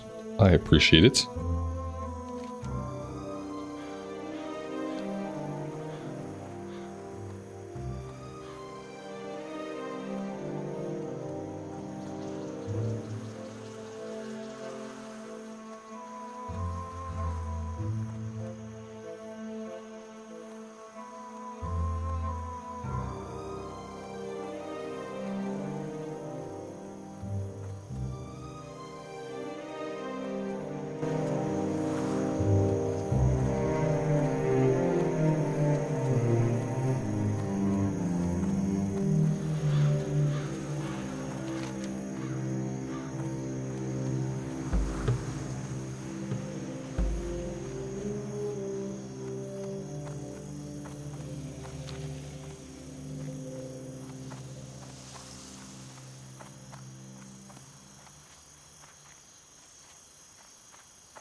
Well met. Be careful. See you around.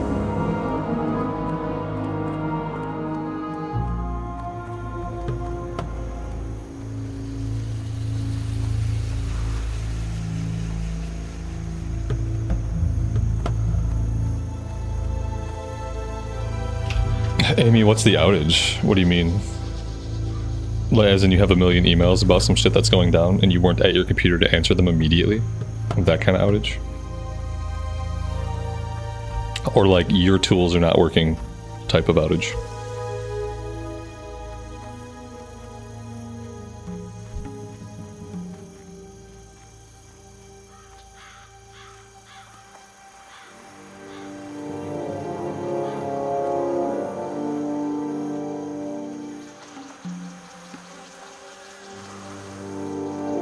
She said she was taking a break. The reality is she was using her break to go outside and weed whack. She was doing lawn work on her break. That's what she's calling a break, by the way. I looked out the kitchen window. I'm like, who is weed whacking our yard? And it was my wife.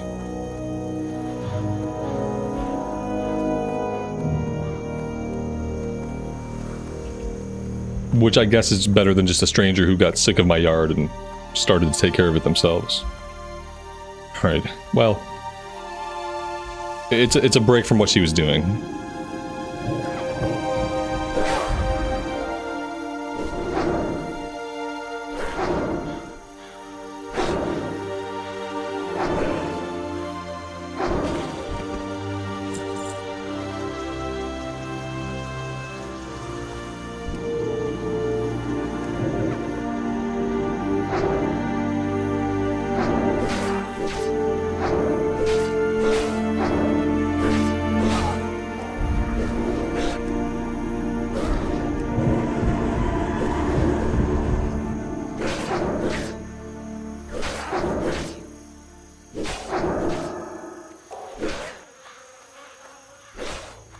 That was a close one.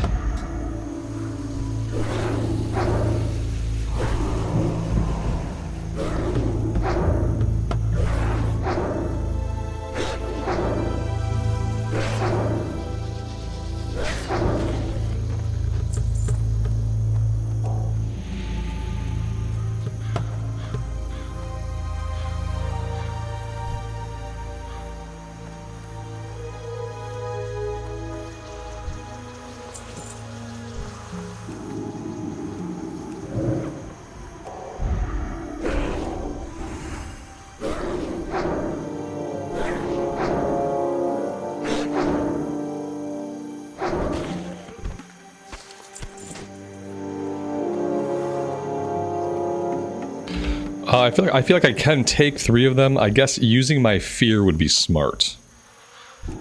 So let's use the fear this time.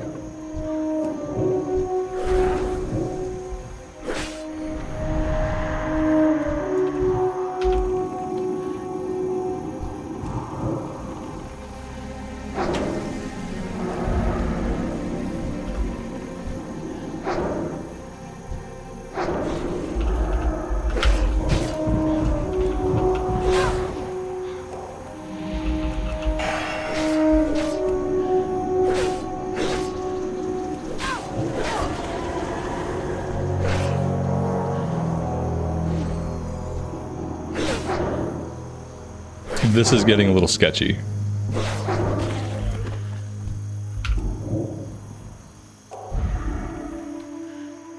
But I think we have it.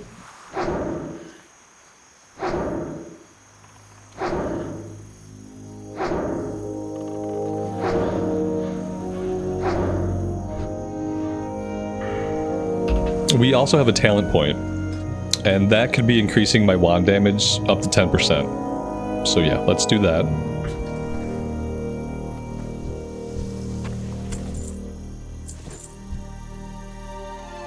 We picked up a burnt leather vest. 2 spirit. That's not going to sell for a lot.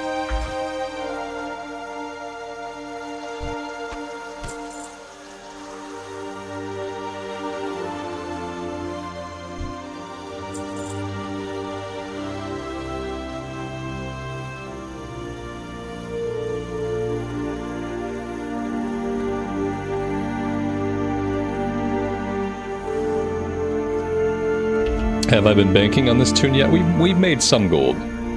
Like, across both my characters I have 81 gold. Which is pretty good. It's really good for me. I think once we get into, like, the more middling herbs, like, you know, in, like, 10 levels from now, when we get into higher herbs on the Paladin and, like, different types of ore, like selling iron ore, I think, like, we'll make more money later. Right now, it's just, like, small bits of money, but it's been pretty consistent.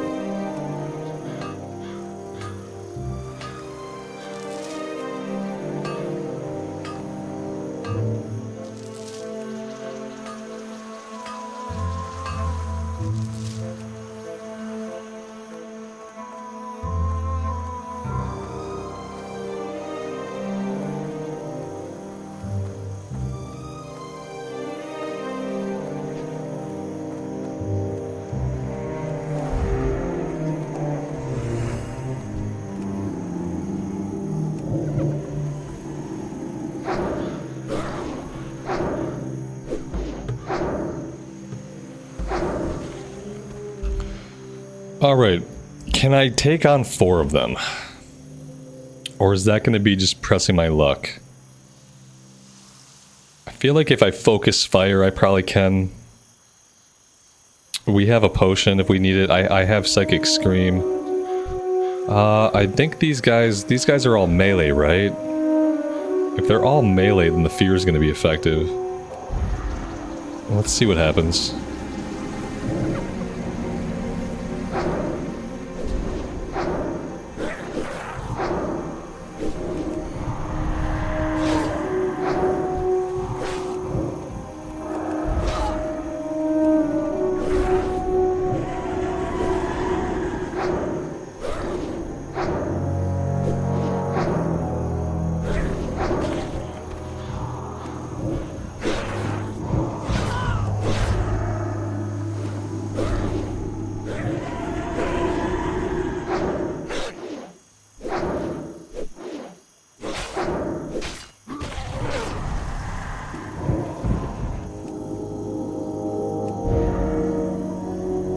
That actually worked really well.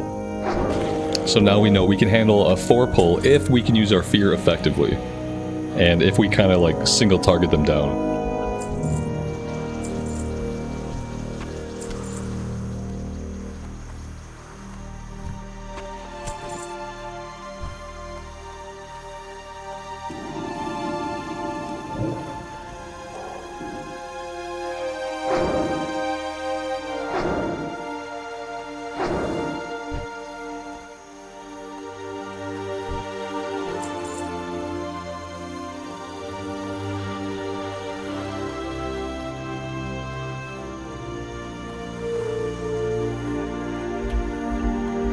Lael, I never have, man. I've never used kettlebells in workouts. I've seen people using them. They seem like they would be effective if you had like specific exercises designed for them. I often see people doing like I think they're called clean and jerks, where you lift it up and you thrust it up over your head. So like I've seen people using them. I've never had any, and I've never really incorporated them into any workouts. But it seems like if you're doing the right motions, it could be effective. What if this Toon ends up being my main? Like, yeah, I feel like a main character is like a mentality thing.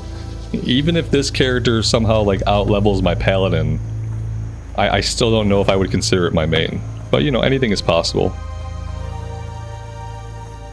I enjoy the paladin. My plan is to focus gameplay wise on the paladin when it comes to like doing dungeons. Like I don't really plan to run dungeons on this character or anything like that. Like I plan to level it up and keep the professions leveled up.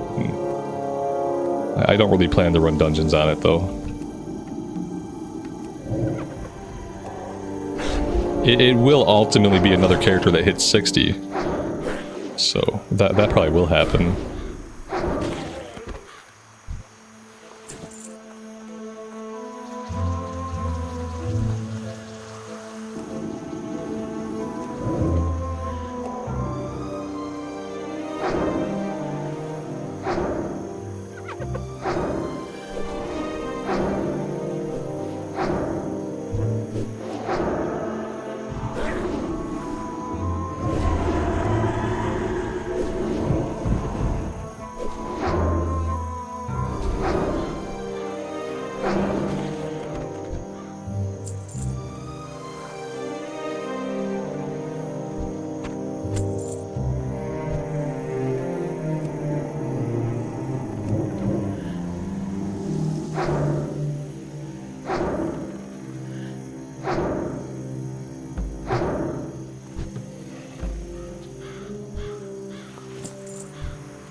Achieve Mode, thank you for the membership, man. I really appreciate that. Thanks for being here and hanging out with us today.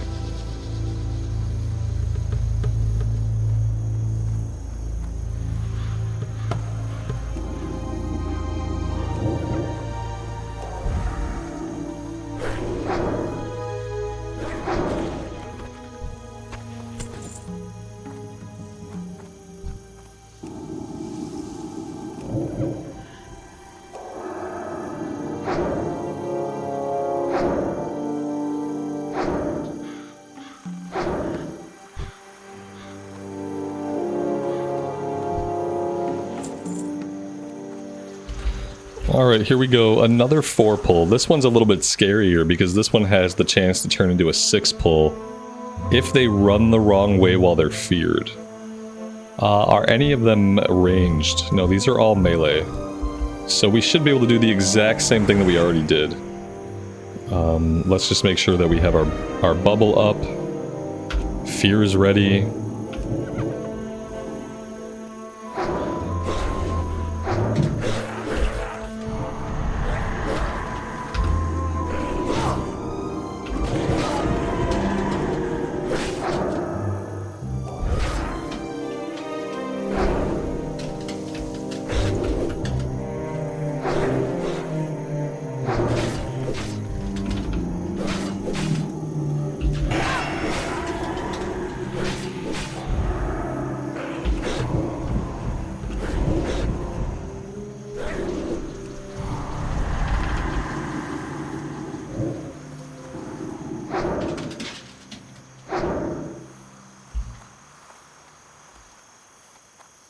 I didn't see where the other guy ran. Okay, there he is.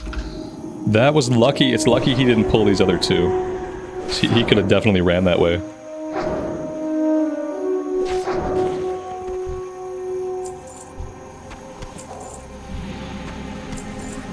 And there we go. That one is all done. 8 out of 8.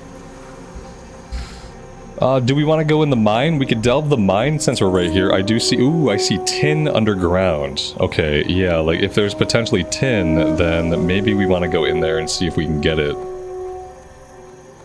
Well, is this the Jangalode mine? Yeah, okay, let's investigate the Jangalode mine. That seems like a good idea.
That was weird.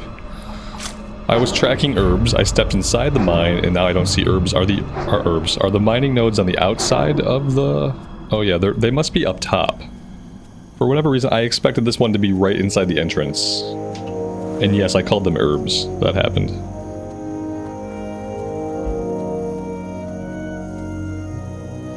Now it says down. I'm getting mixed signals. Getting some mixed signals. I didn't see it when we walked inside.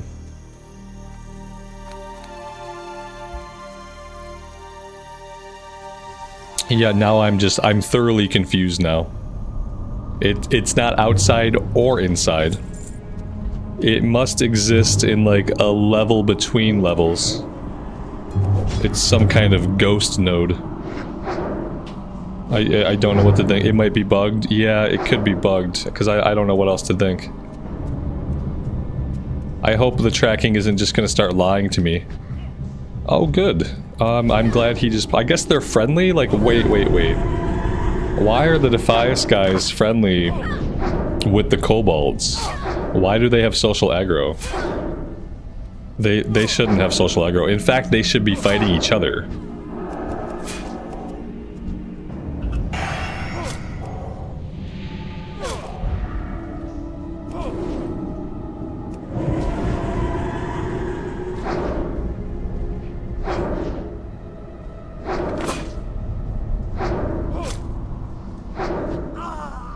I don't know my Defias lore. I know I'm horrible. Yeah, I don't remember the part of the Defias lore where they teamed up with the kobolds. I know enough Defias lore. I know a lot of them were former stonemasons. I know they didn't get paid by the Stormwind nobles for the work they did when rebuilding Stormwind after it got destroyed in the Second War. I know that during a riot, Katrana Prester, like, stirred up the nobles, and there was a big riot, and Varian's wife got killed by a rock to the head. I know enough about the fucking Defias lore. What I don't know is that they teamed up with kobolds, I guess.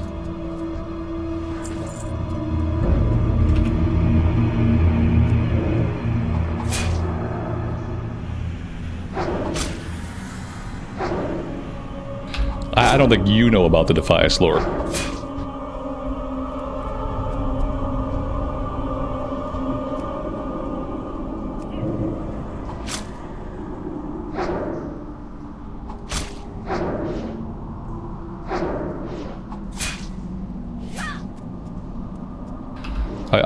I must have missed the part where they enslaved the kobolds. Yeah, kobolds are not even a highly intelligent species. I don't even think that they could have possibly aligned with them, and I don't think that's true because it's not in Chronicles 1 or 2, and so therefore it's not canon.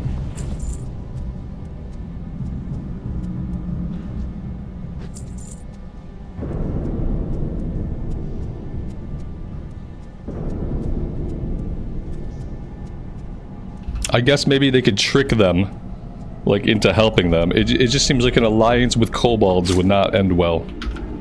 But maybe. You're part kobold? Yeah, I mean, I believe that. I think you've shown your true colors here. I believe it.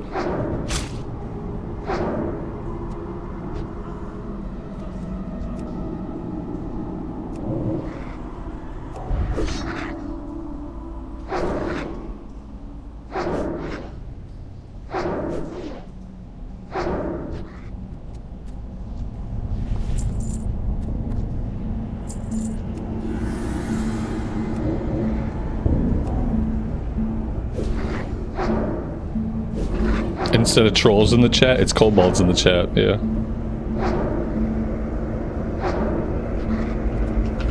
It's a nicer way of saying trolls.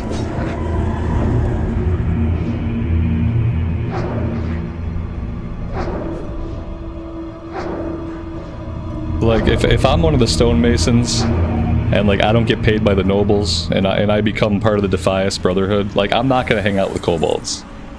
If they're like, hey, go hang out in this mine, oh, we've got some kobolds there, I'm just like, yeah, no, like, kobolds they're aggressive mobs. I'm not gonna go hang out with some aggressive mobs. It just seems like at any moment they can get mad about their candle and they could, like, attack me. Seems like a bad idea.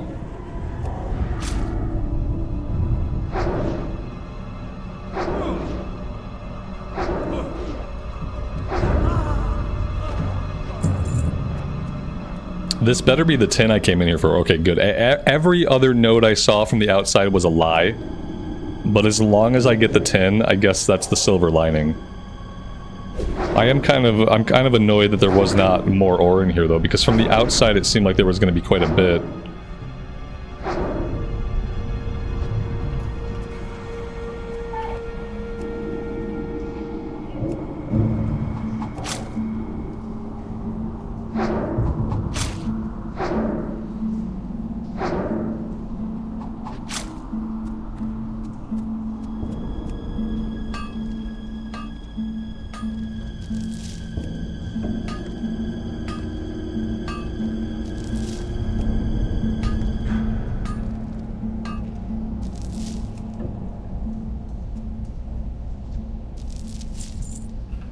That dude had 5 copper on him. Can I just farm the kobolds for copper?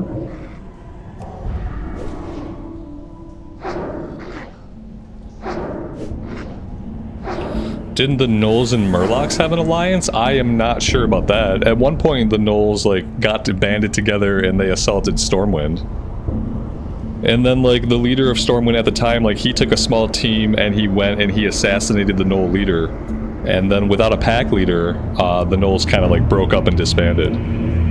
But yeah, at one point the Gnolls tried to like destroy Stormwind. At another point in history, the Trolls also tried to destroy Stormwind, and it was actually Medivh. He like used his Guardian magic for like the first time, and he like just annihilated the Trolls. We got Master Digger here. Master Digger is a rare spawn. Master Digger is level 15.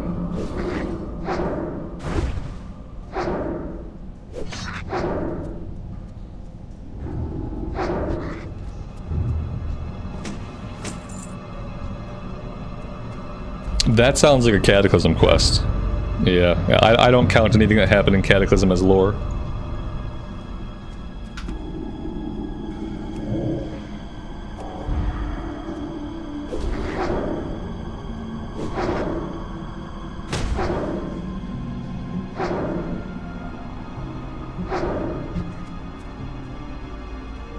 Well, see, look at that. That time, they didn't have social aggro that time. So maybe there was no social aggro the first time. Maybe I body pulled the one Defias, and that pulled the second Defias. Because this kobold ran right by this guy, and he did not give a crap. So maybe there is no social aggro between the kobolds and the Defias here. Maybe that other time was like just a body pull.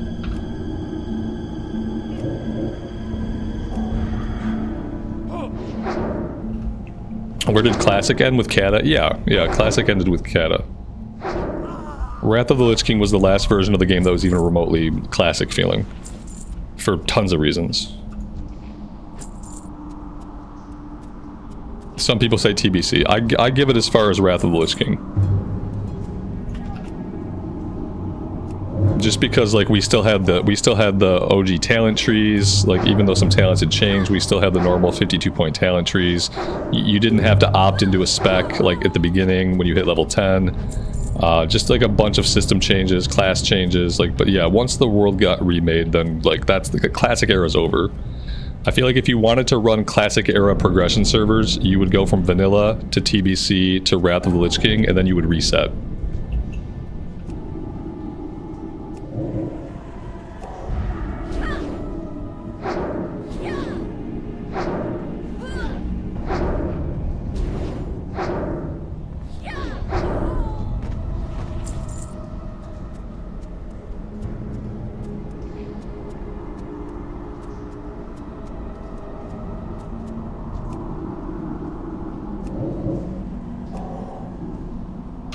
This was not as lucrative of a delve as I wanted it to be. I need to find a place where I can get like a ton more ore.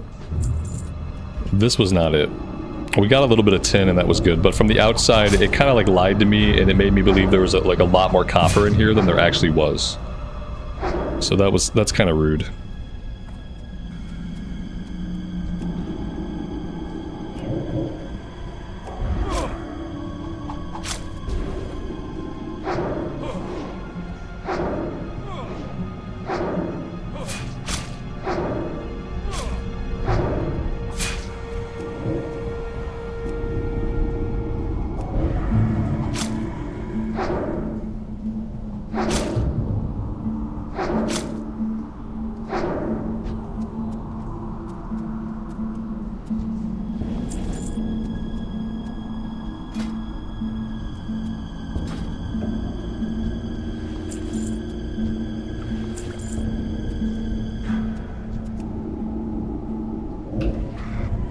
Well, there's some copper.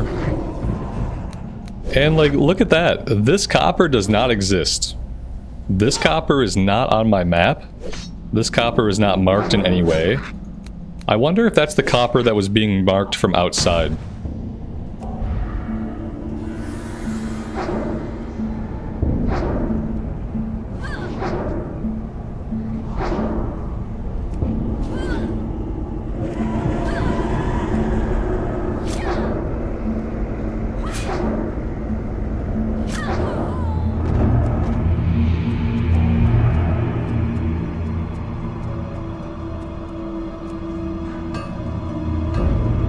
Oh my god. Oh my god. What the F? Okay, I think we found our first bug. This game is bug free until now. We found our first bug in the game.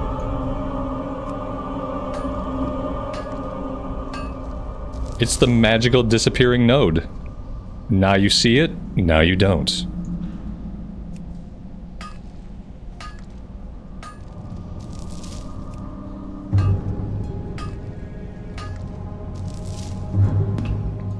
Okay, I don't know what to believe anymore.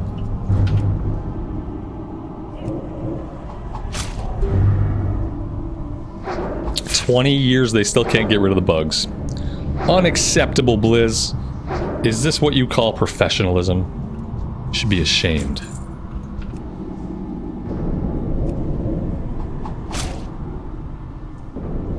I was hoping that it was going to be an infinite node. That would have been great if it was just an infinite copper node. That's the kind of bug I would be down for. Just a busted node that never quits.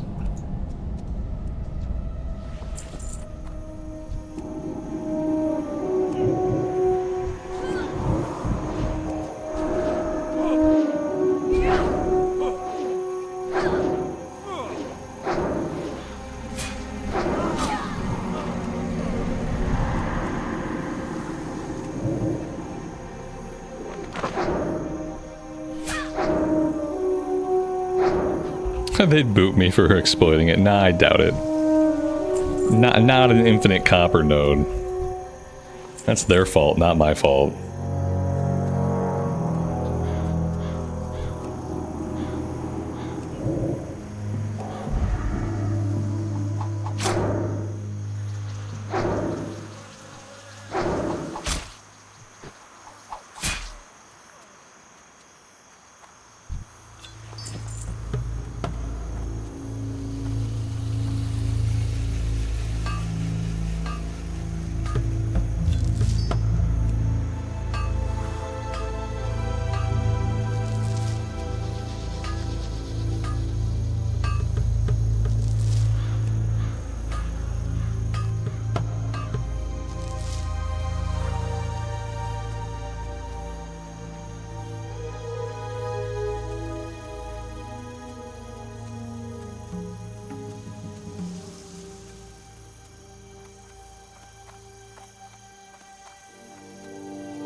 This is another one that clearly they're trying to indicate that it's inside the mine, but I don't believe it.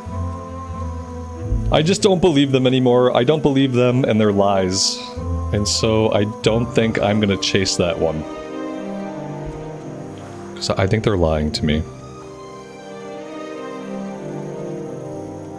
Do I want to do anything else here? That's the real question. Let's go turn in, we'll turn in patrolling Westfall, and then we'll kind of reassess where we want to go, what we want to do. We should probably head over to Loch Modan and like slowly work our way out to the hunting camp. That's what we should do, possibly.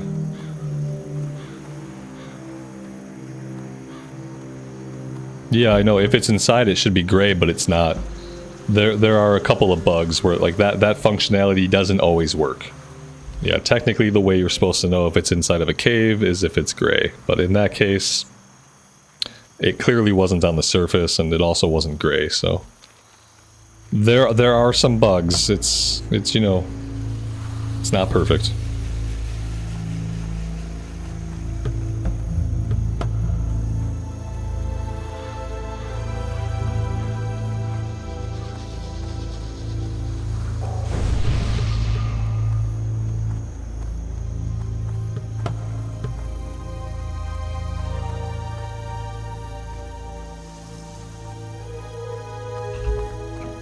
Do I need small lustrous pearls? I don't necessarily need them anymore. I bought the one I needed to make it to equip for myself.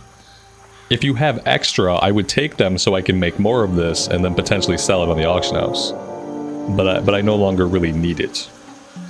I might be able to get skill ups off this and I might be able to sell them, but I made one for myself already. At least I'm pretty sure that I did. Yeah, we did.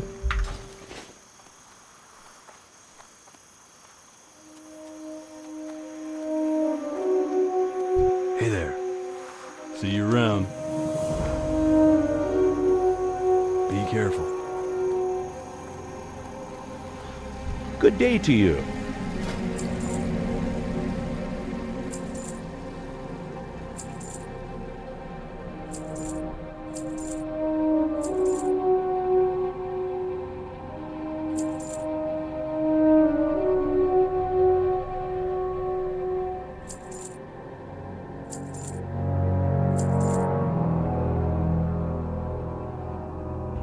Oh, you know what? I think I might need this 8-slot bag on my paladin. I can't remember what size bags the pally has. Yeah, I don't know, actually. I'll have to check that.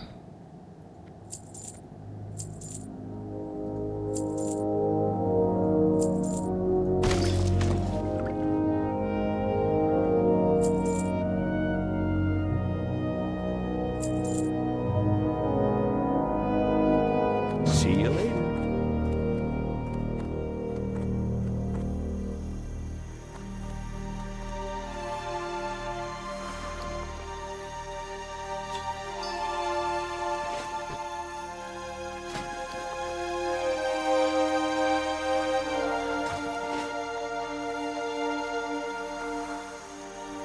feel like I'm almost at a point where I can start selling the linen on the auction house. Like, I feel like we don't really need any more linen. I should check to see, I should see how much, thanks man, I appreciate that. Thank you. I should check to see how much the linen sells, and I should check to see how much the bolts sell, because maybe I could even sell the bolts, depending on what the prices are. It takes 2 linen to make 1 bolt. Maybe we'll head back to Stormwind before we do anything else. Check some things out.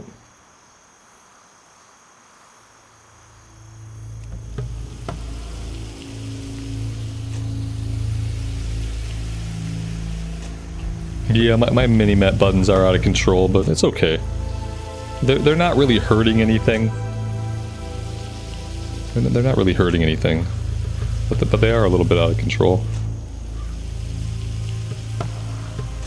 Some of them I don't even... Like, I don't need Altaholic at all. I could disable Altaholic. LFG Bulletin Board I really don't need right now. I could disable that. Atlas Loot I use, like, very infrequently. Yeah. There's probably things I could do.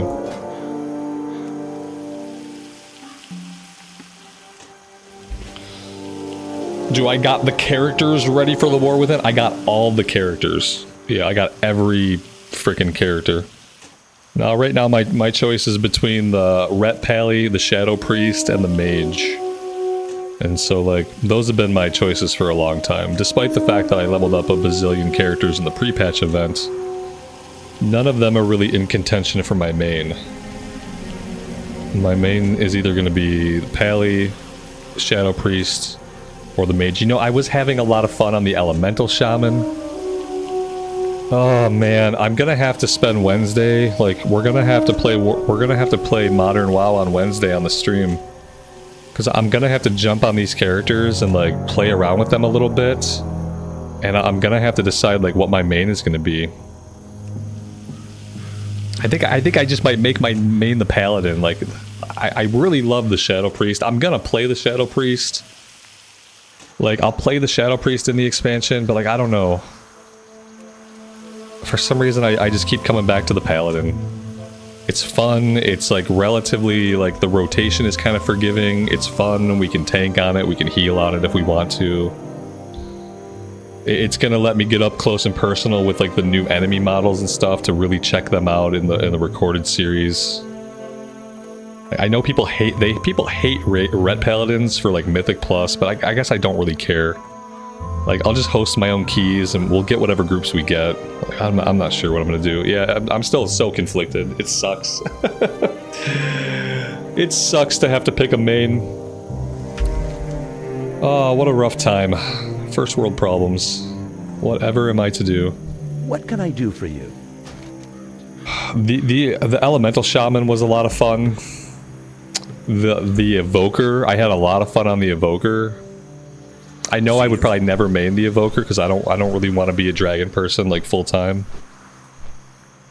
But yeah, I'm having a hard time. And I've just been kind of avoiding the problem. I've been thinking about Classic a lot more than I've been thinking about retail. So I feel like I've just been kind of avoiding the problem. The problem's not going away. The fact of the matter is the expansion launches in, like, 3 days. Tuesday, Wednesday, Thursday, like, depending on how you're counting, like, 2 or 3 days. And I don't know who my main is yet. Yeah, there's time before the season starts, for sure, yeah.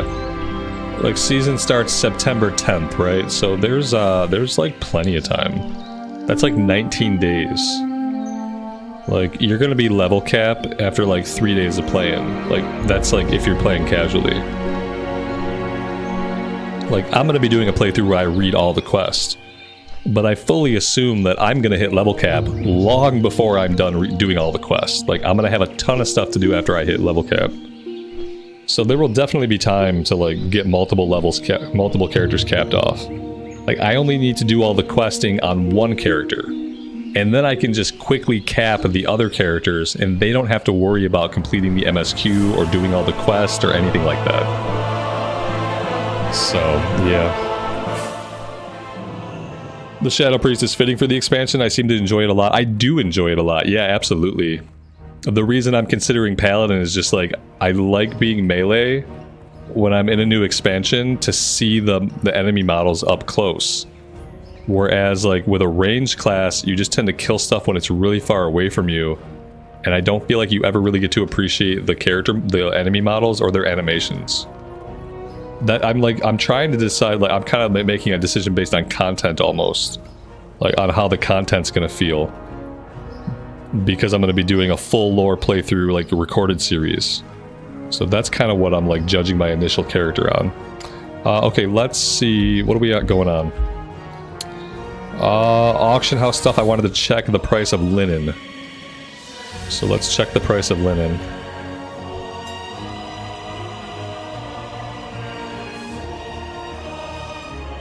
I think like no matter what happens, like between the priest and the paladin, one of them is going to be my main, and one of them is going to be my main alt. Like, guaranteed. It's just going to be a matter of like what I want to level first. Oh, this is not selling for anything. Yeah, the linen sells for nothing. Let's see how much bolts of linen sell for. Can we get more for a bolt? Not really. I'm just gonna shove it in the bank. Yeah, I'm gonna put the linen in the bank for now. Maybe it'll be useful in the future. Maybe it'll be useful for an alt. Who knows?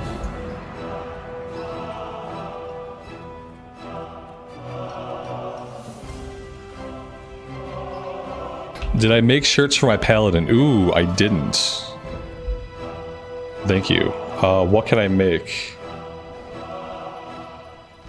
Blue shirt. 2, 4, 6,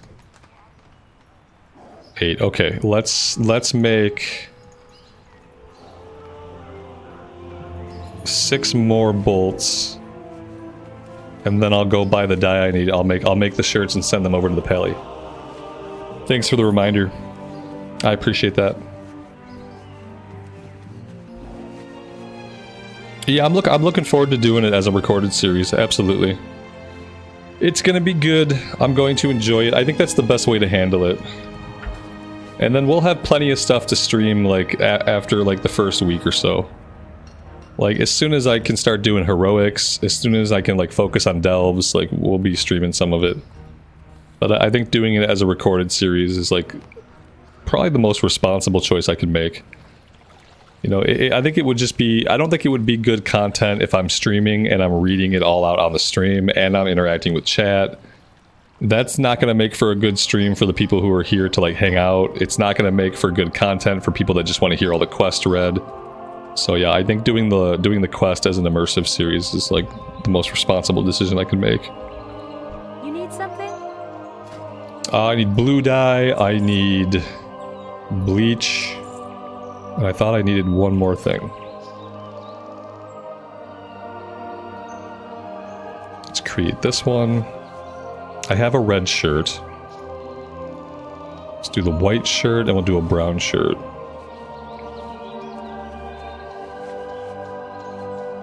And yeah, I think that's good. I think eventually... Oh, gray woolen shirt. Yeah, we can make a gray shirt, but we need wool. Oh, I have the wool. Let's make that too. That way I can send him all of his shirts. And then he'll be shirted up. He'll be all set. Whatever color gear we get, we'll be able to match it to a shirt. Have a good one.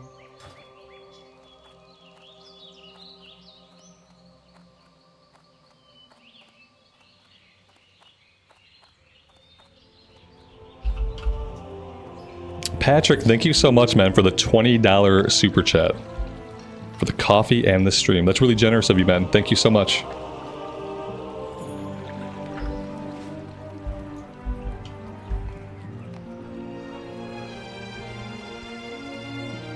We are moving that bar towards the goal, and I appreciate that. I want to keep doing streams, so it's nice to see it move. A purple shirt. Is there a purple shirt? I don't think I've ever seen or crafted or bought a purple shirt. That would be cool. Let's see. I'm gonna send him the bag. I don't know if he needs the bag. I can't recall what kind of bags he has. Which is crazy.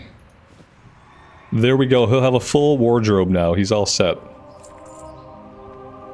And then the rest of the linen, I'm gonna stash it in the bank. It's a rare pattern. Oh, that's interesting. What can I do for you? Maybe I can make a fortune selling purple shirts.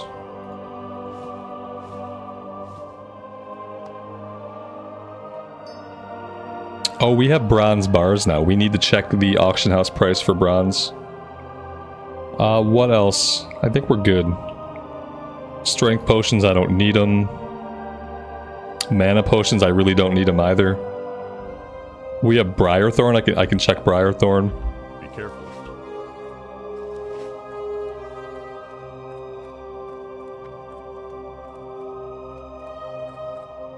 So I'm not going to take this character to Darkshore. I took the Pally to Darkshore at level 16. I want to start focusing more on professions as we level up and not just like blowing through quests and leveling as quick as we can. So I need to start spending some more time collecting ore and stuff like that. Which I feel like we've been doing an okay job of like kind of balancing both those things, but I'm not going to go to Darkshore. That's going to force me to do a little bit more grinding on this character in other areas, which is what I want. Okay, this doesn't... Well, let's see. Okay, a stack of 20 is selling for potentially 3 gold. That's good. Yeah, I like that. Let's put it up for 3 gold and 10 silver and see if we can just quickly get it sold. Anything else? We can check the bronze bars. Let's see what's going on there. Wow. If we had stacks of... Okay, wow. Look at the price difference. Look at the price climb. Like, that's crazy. Yeah, the market seems kind of saturated. Yeah. We need to at least wait until we get a stack. The cheaper stacks are selling for 3 gold. The expensive stacks are selling for 511 gold. So yeah, I'm not sure how to interpret that. I guess we'll have to check when we get a full stack. We'll check whatever the price is then, and we will price it out accordingly.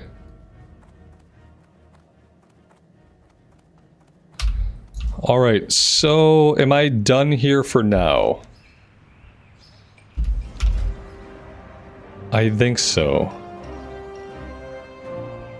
I think we're done here for now.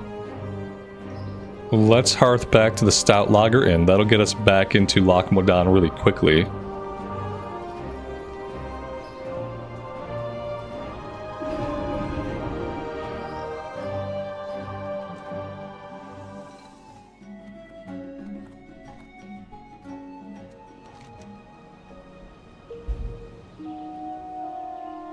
Alright, so I think the plan here... We have to get this one done first, so we get the follow-up before we go out to the islands. So I think we have to come down here and do this kill quest. I'll try to like hug the mountains. Maybe we'll check the mountain range and just see if we can find any ore on the way. I know there's the possibility for tin out here. We just haven't seen a lot of it. Leah, thank you so much for the 5 gifted memberships. That is very generous. I really appreciate that. Welcome to the 5 new people. Thank you all for hanging out with us and watching me play some classic era WoW. I appreciate you all being here.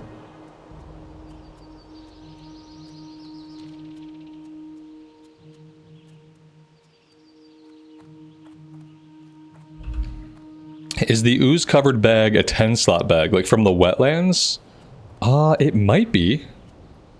Yeah, by that time in the wetlands, it might be.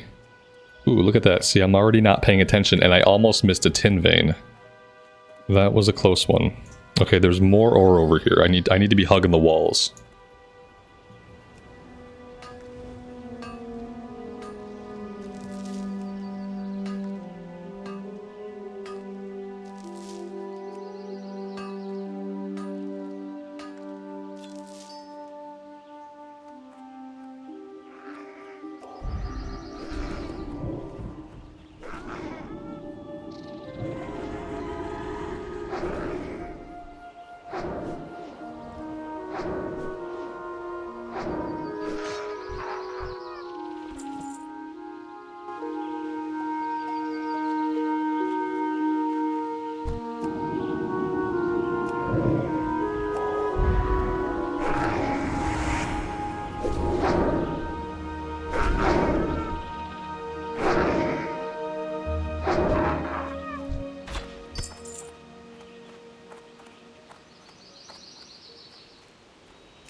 I know if I don't loot that guy, that means he has like an epic on him or something, so I'm gonna have to fight my way in here at least to be able to loot this guy.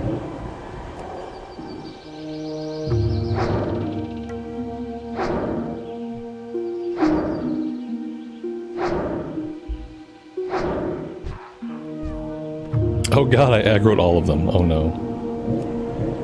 Oh boy. Yeah, you know, I probably will end up maining my priest. I feel like I put a lot of time into like learning that class. It was a hard process. It wasn't easy for me to feel like remotely proficient with it. Whereas like the paladin was kind of really easy to pick up and learn. There's not a really high skill ceiling with the paladin. Yeah, I probably will go with the priest for my first character. I think it's going to be Priest Paladin for War Within. And then if I have time, I'd like to do Arcane Mage. I'm really interested in Arcane Mage, but I haven't done any of the learning for that at all. And it seems like a bad idea to kind of go into the expansion with a class that I don't have a lot of experience on. And by a lot, I mean 0.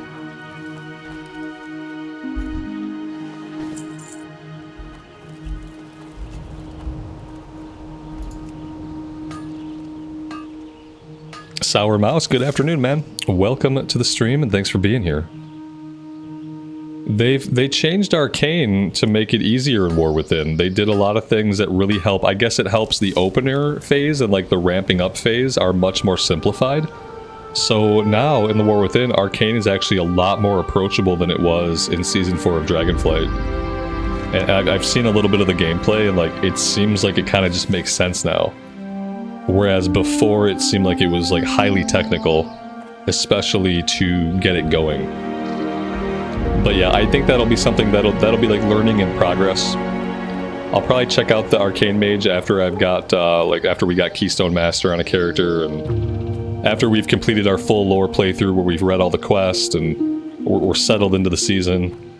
Then maybe I'll double back and we'll check out the Arcane Mage.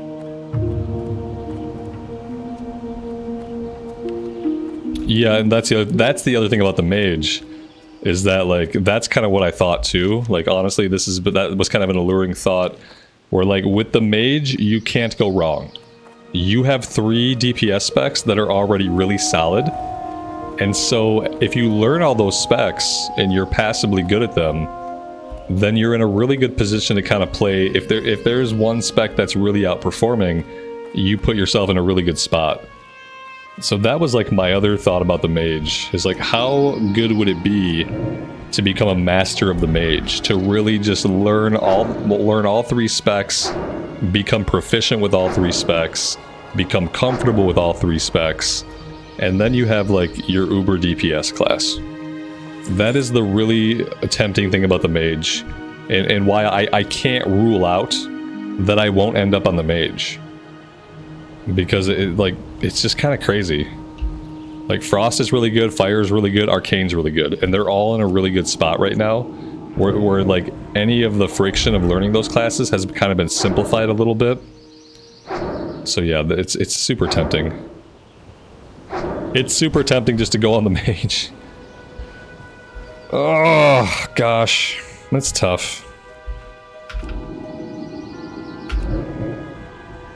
I don't really remember like how like in Dragonflight, when Dragonflight launched, I just arbitrarily decided to go on an enhancement shaman. It was weird because I don't think I put a lot of thought into it. I guess because when I played Dragonflight, when I leveled up through Dragonflight, I wasn't a retail player. Like I didn't really play Modern WoW. I did the campaign, you know, to see the campaign, to read the quest and see some of the story. And you know, I made the recorded series for it, but at the time, I wasn't really a WoW player of Modern WoW. I didn't do mythics, I didn't do any endgame stuff, so like, I didn't care as much about what class I was playing. I just thought, hey, Enhancement Shaman, I like the buttons, let's go with that, and that was like as far as I thought it out. But this time, since I want to do Keystone Master and I've been doing mythics, this time it's like, the decision is so much more important, you know? At the same time, the decision's really important, but I really can't go wrong. Like, whatever I pick of those three, like, I like all of those classes. You know, I like the Pally, I like the Priest, I like the Mage. And I'm attached to all three of those characters. I've put enough hours into those characters that I like them. That I have attachment to them.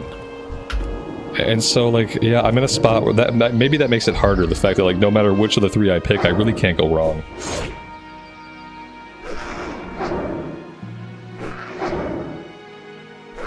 Just multi-box it. Right. Just level them all up at once. Just multi-box it.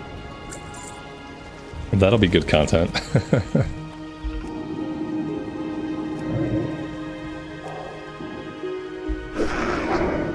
Like, the main thing that I plan to do in the War Within is I'm going to DPS.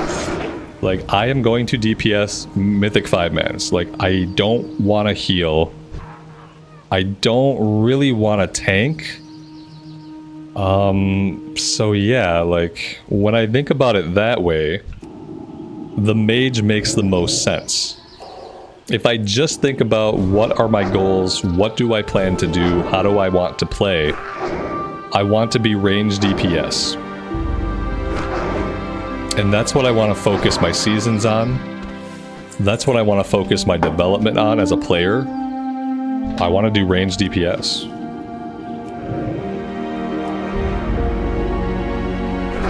And that makes the Mage, like, that makes the Mage the obvious choice, you know? It makes the Mage the obvious choice because it takes away the other choices.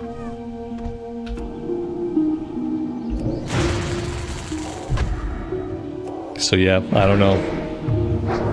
I think on Wednesday, on the stream on Wednesday, we're gonna have to jump on those characters and, like, do some dungeons on them, and I'm gonna kind of, like, brush up on them and just, like, see. I probably still won't make the choice until Thursday afternoon as I'm about to log in. Did someone grab that ore? Oh no, it's over here. Let's go grab that.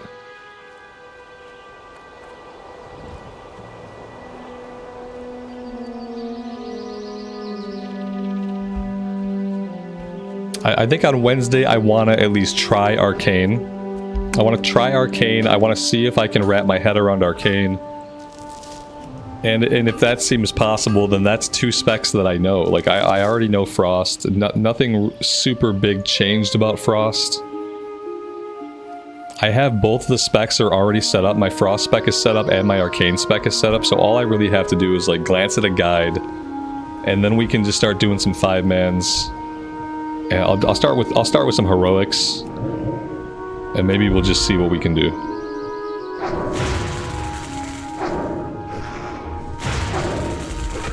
Arcane is 2 buttons now? Good. Good. I hope that's true. If it's mainly 2 buttons, that'll work for me. Yeah, because I need something fun, but I also need something that's not, like, super technical. Like, from what I heard, they made a lot of changes to Arcane to make it a lot simpler. In some ways, making it simpler, basically. So yeah, maybe we'll check it out and we'll see.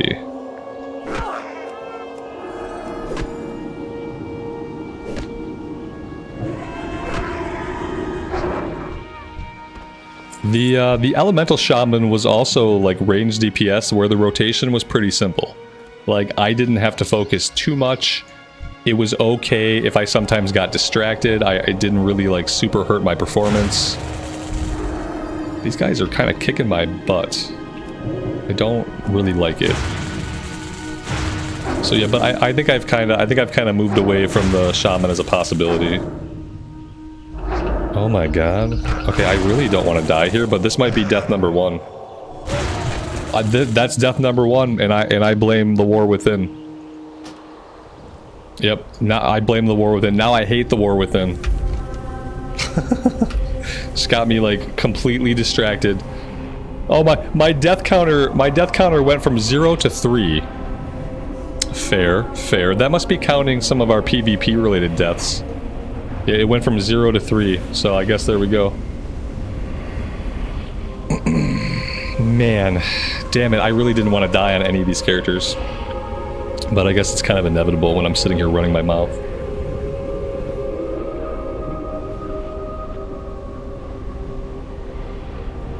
I just got killed. Too much. I was talking too much, and I wasn't paying attention to what level the characters were at. Also, we had lost the rallying, like, Dragon Slayer buff. The Dragon Slayer buff was making me a lot more powerful. Remember at the beginning of the stream when I said, hey, this buff is going to make us really powerful, and then when it goes away, suddenly we're going to be really weak. That's what happened. I had an overinflated sense of my capabilities because we had the buff for 2 hours, and then we didn't have the buff anymore. So, yeah.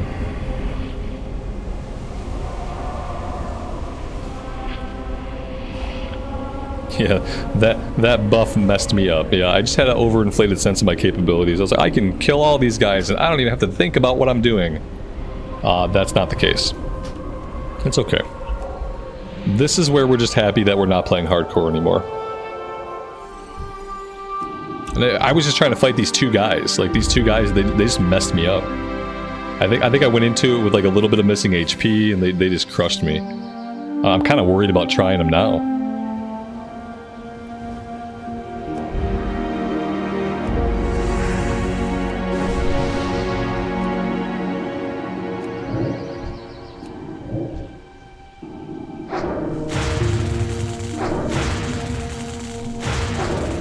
They're casters. They're gonna F me up again.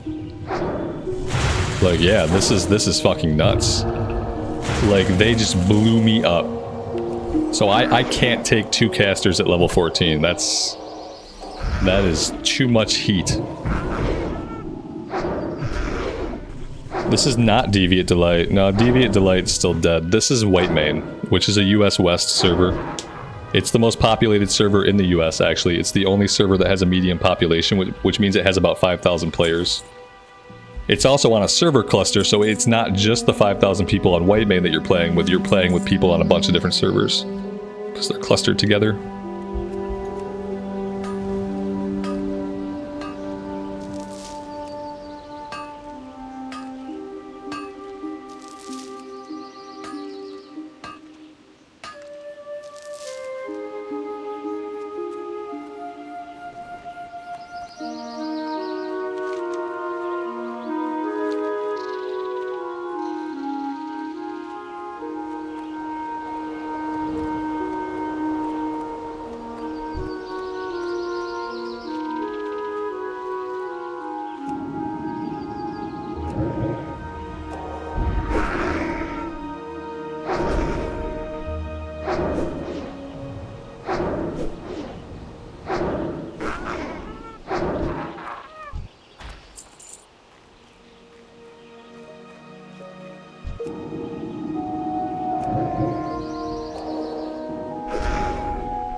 A Priest Mace of Arcane Wrath.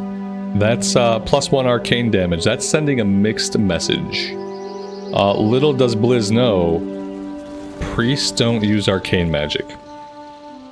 So, yeah. That would be good for an arcane mage. It should be called Mage's Mace of Arcane Wrath.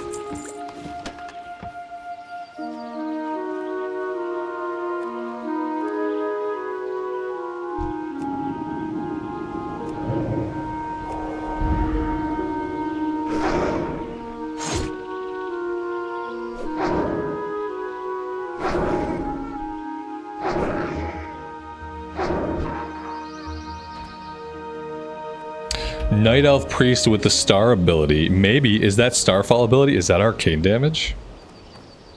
For some reason, I just assumed that it was shadow damage. But yeah, maybe if it's actually arcane damage. And that's still very specific. Maybe it helps your wand. I don't think that it does. Maybe. I mean, maybe.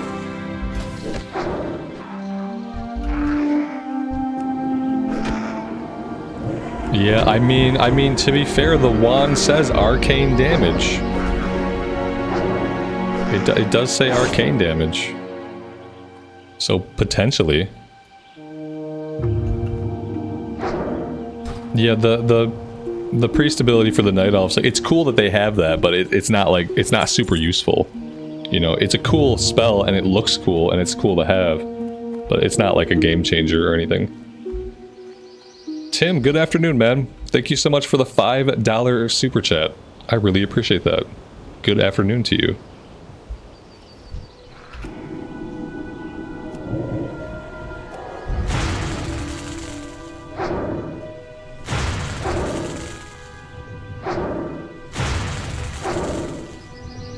It would have been cool to see that ability worked in as like a permanent priest spell, kind of the way like Devouring Plague got worked in eventually. Because Devouring Plague is the Forsaken priest racial ability, and same thing with Devouring Plague. It's cool to have, and early on it's okay, but ultimately like it's not great overall.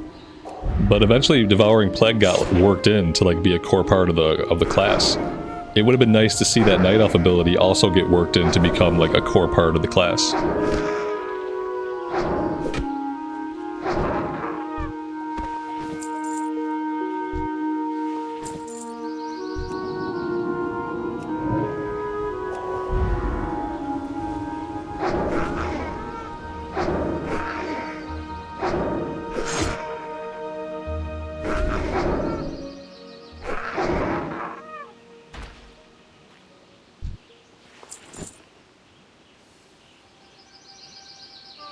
What is a calico tunic?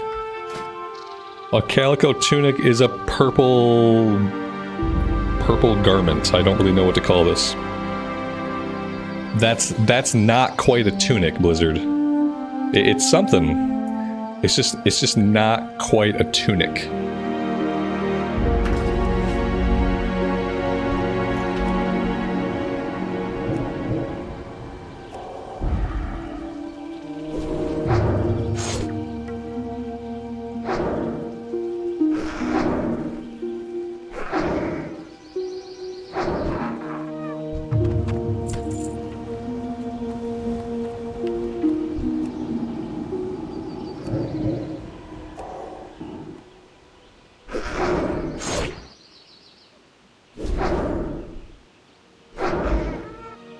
they didn't know what to call it. They didn't know what it was.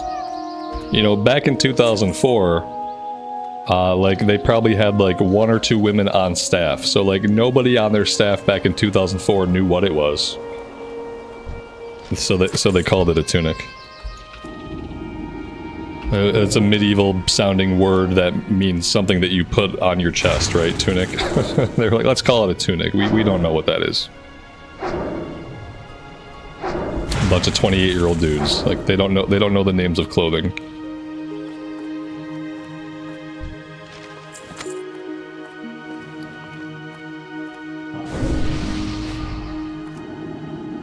I'm pretty sure my blood elf mage in Cataclysm is transmogged into that top.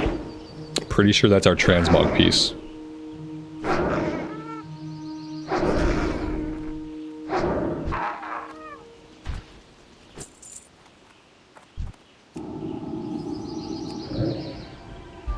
Good point about the mage. The mage can't use a mace, so yeah. It must be, it could either be wand damage or it just buffs that one, the one Night Elf priest spell. Because yeah, you're right, mages can't equip maces. Boom, level 17. Let's immediately grab another point in wand damage. Speaking of wands,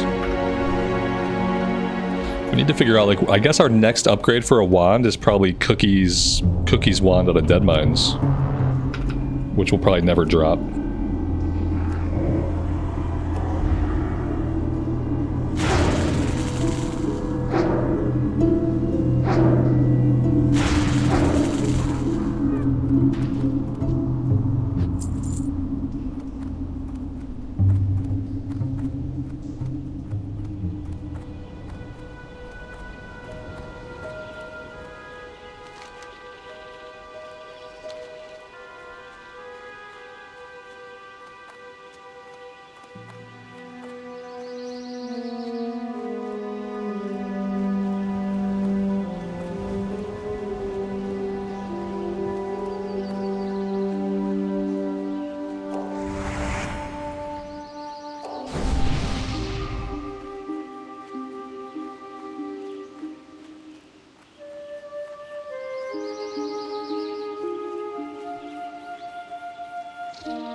No! Will I stream SOD, as in Season of Discovery? No.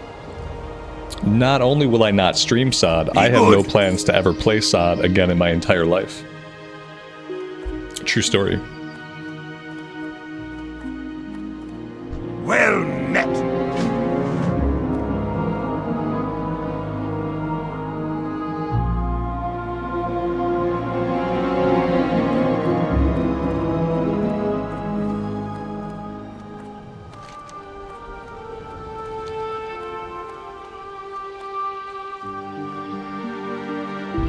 Alright, so now I think we're ready to head out here, right? But like, I don't know if I want to head out there right now. I think I want to scour the mountains. We're not back here, this is an elite area. Let's scour the mountains a little bit, try to collect some ore. We can check out the mountains down here as well. Maybe this would be a good area to check, since we haven't been over there. Maybe we head right over there.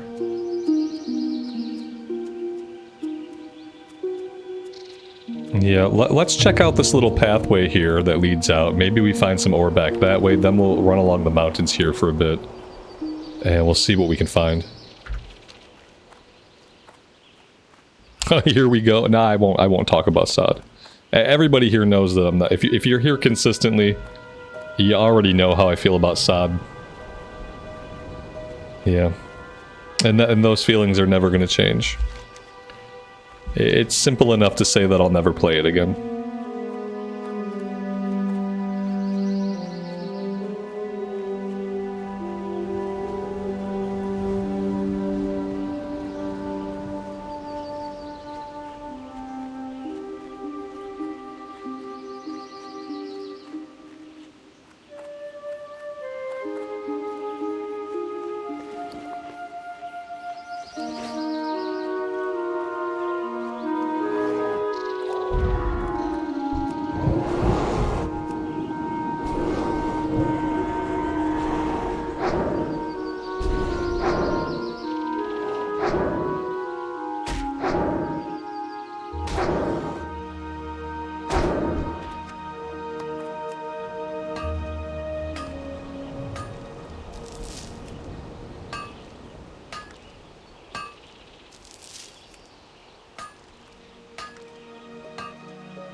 Tim with the 5 gifted memberships. Very generous, man. Thank you so much for that. Welcome to the 5 new people. I appreciate you guys hanging out with us while we play some classic era WoW. Thanks for being here. Now you're stuck here forever. Oh, whoops.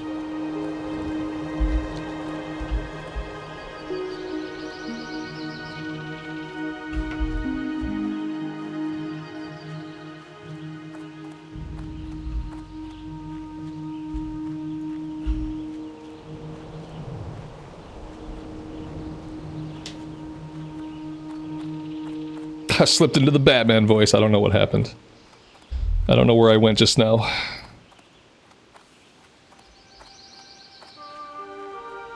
That wasn't quite the Batman voice. It was close. It wasn't quite what I was channeling. But that's what I mean when I say that I only have the one voice.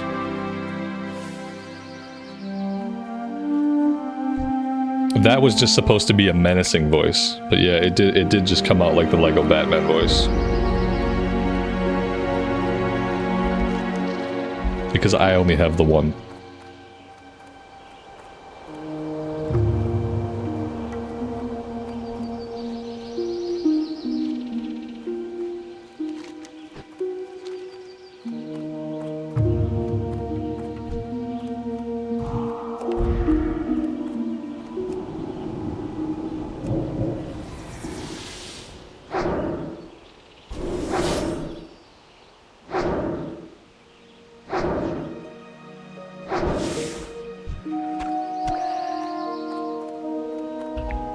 And I don't really get to practice the voice anymore, so I'm kind of surprised that I can still do it. So I get no practice.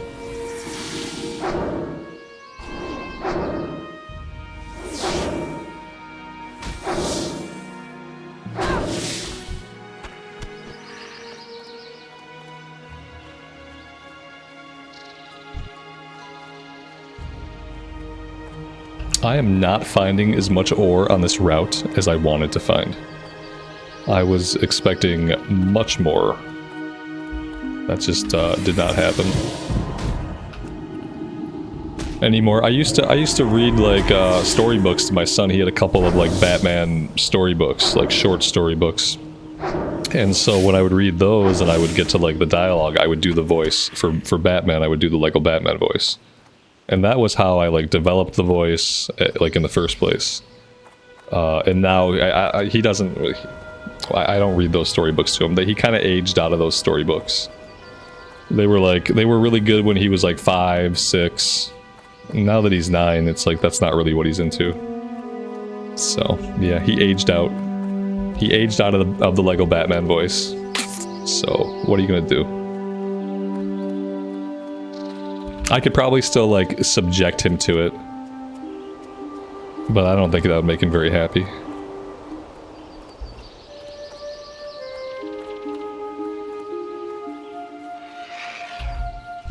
Oh dear God. No, I didn't want to walk into these 2 buzzards. It's not what I wanted to do.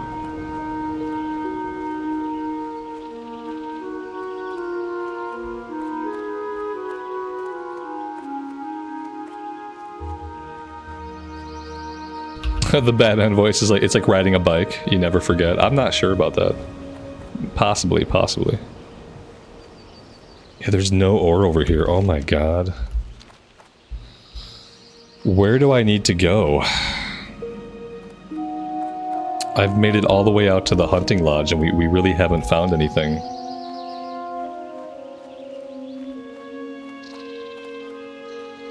There are probably add-ons I could use to help smooth this process out a little bit.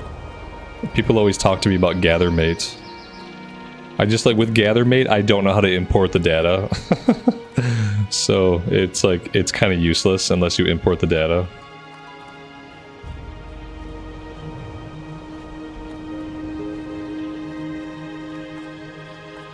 Can you hear my Batman voice? No. Nope. Nah, it's hard to do it. It's hard to do it on command. Maybe next time I die, I'll do it. Next time I die, I'll read some of your comments in a Lego Batman voice. It's hard to talk off the cuff. Like, since I developed it by reading, it's really only easy to do when I'm reading something. It's hard to talk conversationally in that voice. Because I'm not a voice actor, so it's hard for me to like get into the character and talk in that voice. I can read stuff in it, like pretty okay, but that's about all I can do. And so, yeah, sometimes it comes out, like sometimes I'm just feeling it and I'll do it. Like other than that, I have to be reading something. I am going to sell this. Seems like a useless item.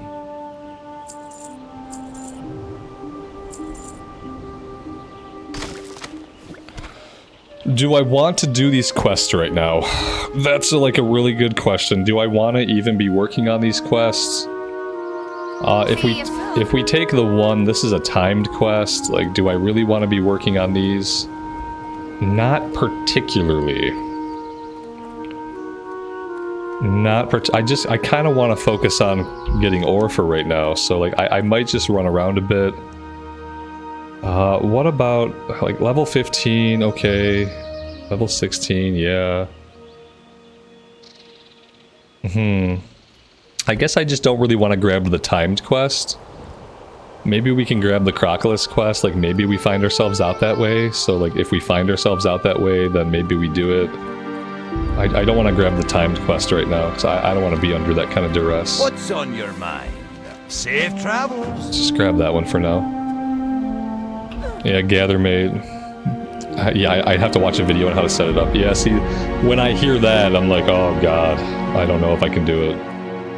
When I have to watch a video about how to set up an add-on, that's like, it's almost too much for me. The very prospect of it is like emotionally overwhelming. And it just makes me not want to do it.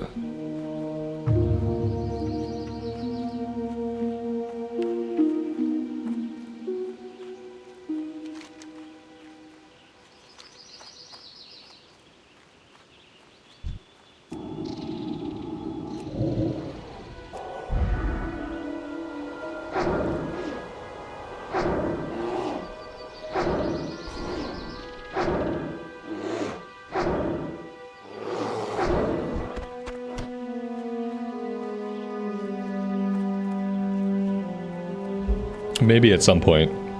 I just like, I'm kind of like, I'm already anti-add-on to begin with. And so when I encounter an add-on that requires a lot of setup, it kind of like, my knee-jerk reaction is to just not even use it. So I'm already like, pretty anti-add-on. For a person using a bunch of add-ons, I'm pretty anti-add-on. I've had GatherMate before where like I didn't import the data, and it kept track of what I did find. Like, I'm kind of okay with that. Like, if it records what I do find, and that way I can kind of refer to that later, like, that would be okay. I've used GatherMate like that before. Where it just, like, started storing its own data based on what I discovered in the world. And I'm almost better with that than just, like, having data that just shows me everything. But yeah, to be fair, like, my tactic of running around blindly is not yielding a lot of results. This is an elite area. I absolutely can't be venturing into this area right now. Gather lights. Okay. Yeah, there could be people out here, like, just, like, gathering. You know, there could be other people mining. There's only 13 people here. It's not like a super popular zone because you're not here for very long at any one time. But yeah, it's definitely possible that other people are grabbing stuff. Gather lights. Okay.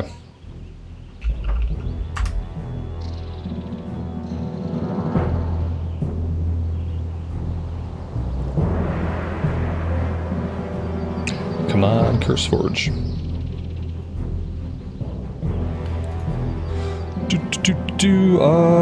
Okay. Whenever Curseforge decides that it wants to work, which right now it doesn't. There we go. Classic. Gather light. I like that it has light in the title. That's inspiring. Let's do reload. Boop.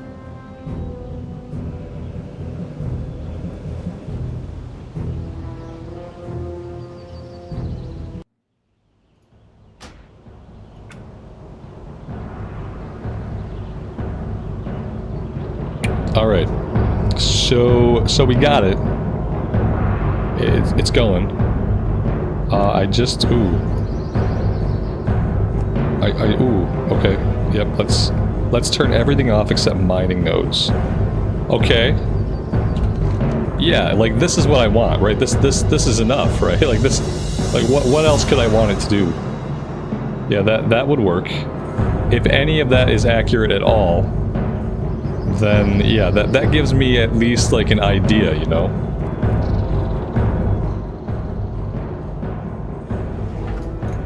Yeah, I know. I should get the mini-map button thing. People hate my buttons. I don't know why y'all are hating my buttons. There's probably some things I can turn off, like that I don't need. Okay, mini-map, you guys. Yeah, but then it puts them somewhere, and then when I want to click one, I don't know where it's at. I feel like I've used this add-on before, and there was a problem with it. There was something about it that I didn't like. I'm gonna leave my buttons where they're at for now. I know it like annoys people. Like, okay, like here, I'll spread them out a little bit. I'll make it a little bit more aesthetically pleasing, because it doesn't really bother me. Yeah, I got a couple of YouTube comments about it. Like, I'm like, okay, yeah, it feels fine. These guys are also elites, unfortunately, so I'm not going to be able to go check out any of the potential nodes that way. In fact, we've managed to aggro somebody. Yeah, so what's the plan here? Get killed by an elite ogre seems to be, like, part of the plan.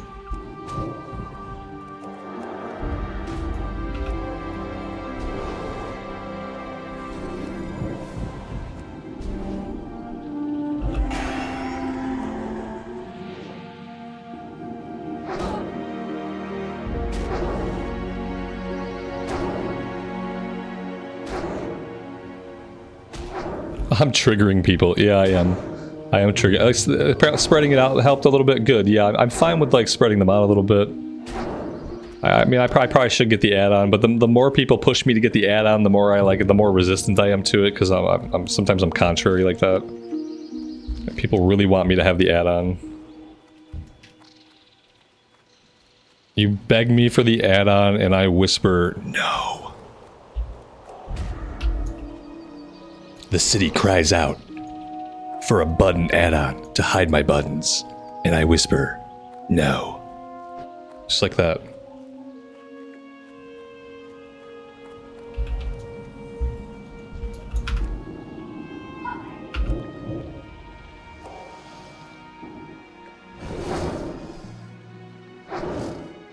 I was gonna say, that's my Lego Batman Rorschach voice. It's Lego Batman as Rorschach.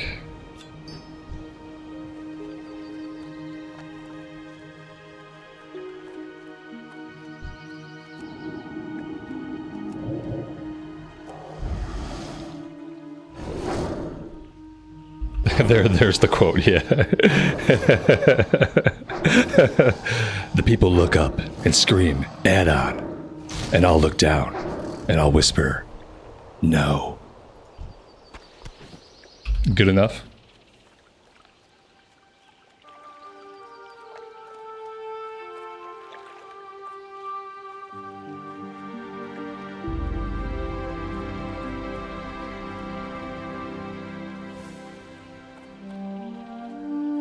Hey, off and away.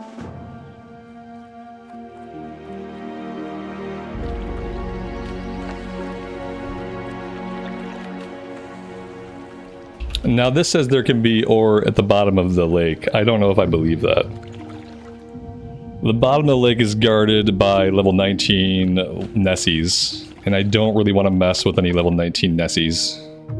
So yeah, I don't see any ore. Nothing's popping up on my map. So I am just gonna move on. And we'll grind on some Crocolisk for a bit. Call from the Oscars incoming, right? I clearly have a future as a voice actor, yeah. As long as it's just that voice, and I only have to do a couple lines, then it's perfect.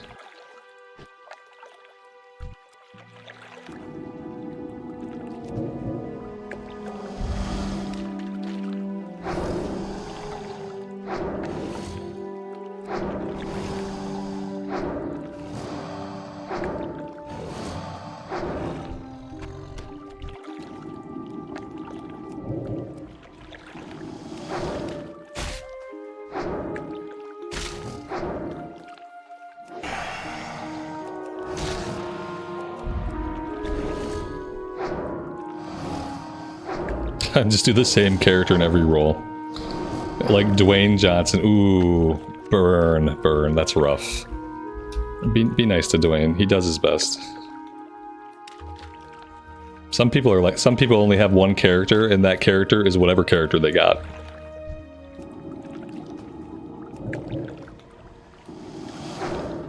Yep, I got the one voice. It's the only voice I have. I don't have dynamic range, like...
Why a dwarf for my profession alt? Why not a dwarf? Dwarfs are like, that's the best race. In classic era. Is body type B dwarf. Look at all the... Have you seen the amount of effort they put into the hair? Have you seen the hair twirls? This is how they put so much effort into this. It's clearly the best choice. It's got a lot to do with the hair. There are a couple reasons, and some of those reasons are the hair, yeah. Right, exactly. How could I not? Yeah, they put more effort into this hairstyle than they put into all the other hairstyles in Classic combined. Like, I don't know why they did it. It was just like one guy's thing. Whatever person designed this was just like, this was their thing, and they wanted to make it the best they could. And they did. They did.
Lael, stay safe, man. That sounds pretty scary.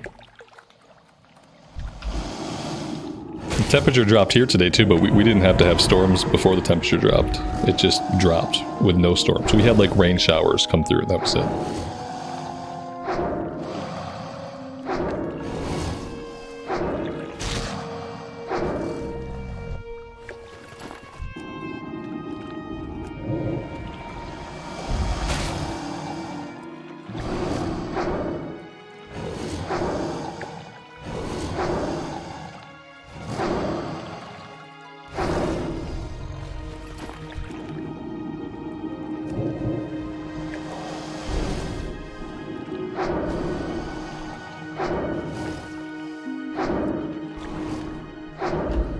Do we have a recipe for the crocodile meat? I think I do. I bought a bunch of recipes today at the Pig and Whistle. So if it was something we could cook, I grabbed it. Crocolisk steak. Yes. Now we gotta make sure that we have enough to satiate the quest. But yeah, if we wanted to farm these guys for a bit, it wouldn't necessarily be a bad idea. We need 5 for the quest, and then anything beyond the 5, we can cook it.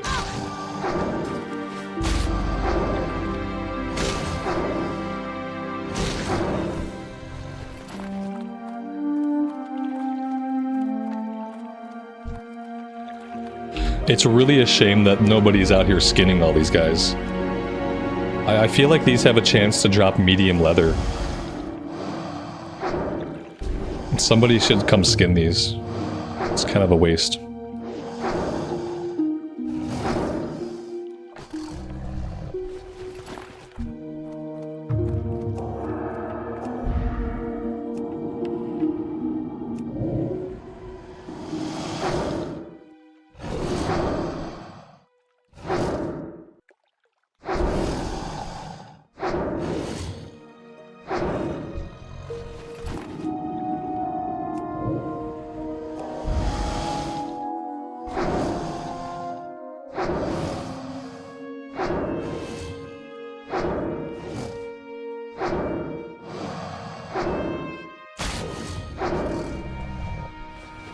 John, you're too lazy.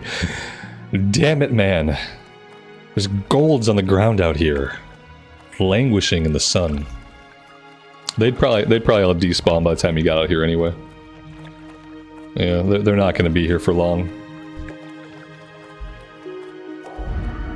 I want a season of Classic Era where the only change is that I can take every single profession. That would be cool. I just want to be able to have every profession I want. Let me level as many professions on one character as I'd like to.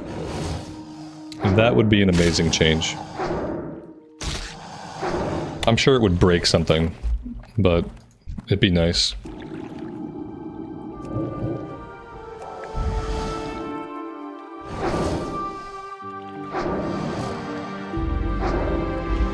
Yeah, season of professions, right? At least give me 4. Like, I feel like giving me 4 major professions, because that way, you know, I could have mining, I could have herbalism, I could have skinning, and then I could have one other thing at least. At least open it up to like 2 more main profession slots. That would be amazing.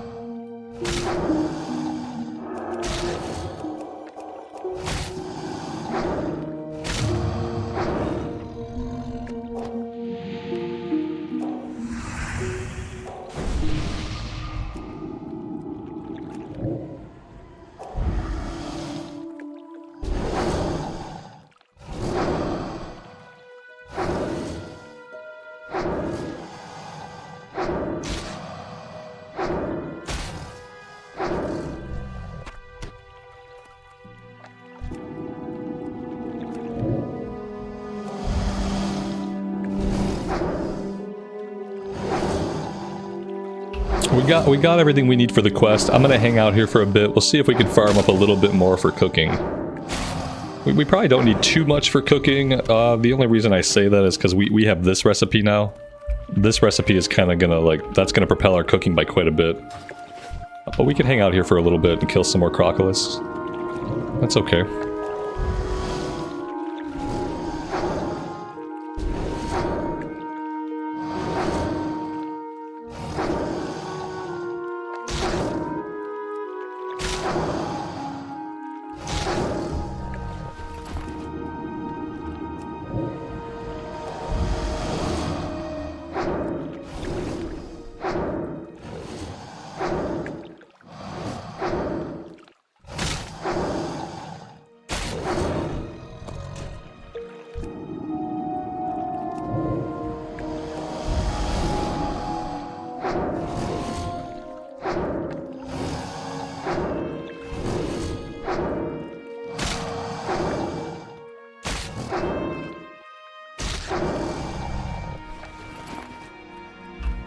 That was one thing I really liked about New World. Like, in New World, you just got to do all the professions.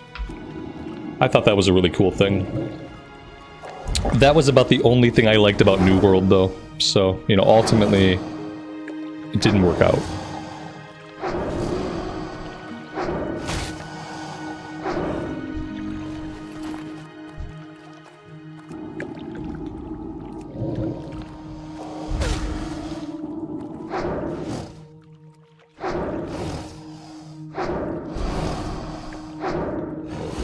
Yeah, Final Fantasy 14, you can, you know, I mean, Final Fantasy 14 is a special case.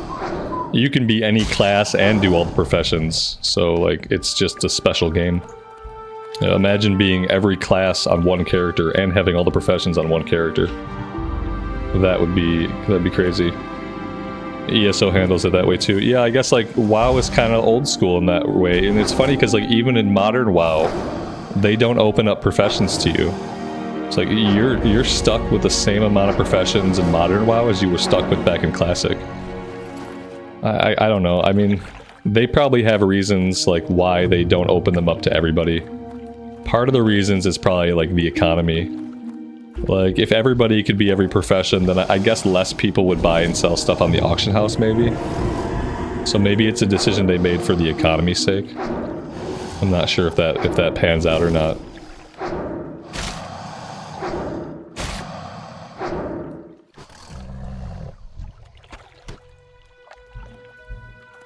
Yeah, like, I like the idea. I think having more professions is good, but if you were to ask a WoW dev, they would probably say something, something, something, the economy, something, something, something, players interacting with each other, something, something, something, players interacting, something, something, mumble, mumble.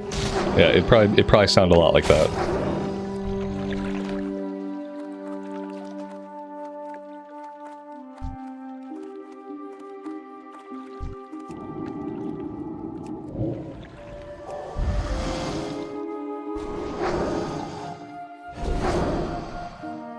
Yeah, they'd probably say a bunch of words that just boil down to they don't want to do it. But they'd probably say a bunch of words.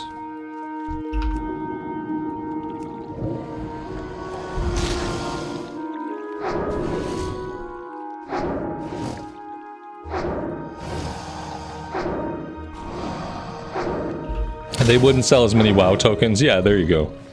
Yeah, if people could take all the crafting and they could make everything they need while crafting, that means they would need less gold. And if they need less gold, that means they sell less WoW tokens. It's pretty obvious. More crafting equals less WoW token sales. Because it just means less people buying off. But that's not how they would phrase it. They would say that opening up professions, like, to all players would deteriorate the multiplayer economy that exists in the game. And they feel like by opening up all professions to all players, it would take away a core component of what makes WoW a great multiplayer game and what makes the communities great. It would sound something like that, but what they really mean is people would be more self-sufficient, they wouldn't be as reliant on gold, and therefore we would sell less WoW tokens.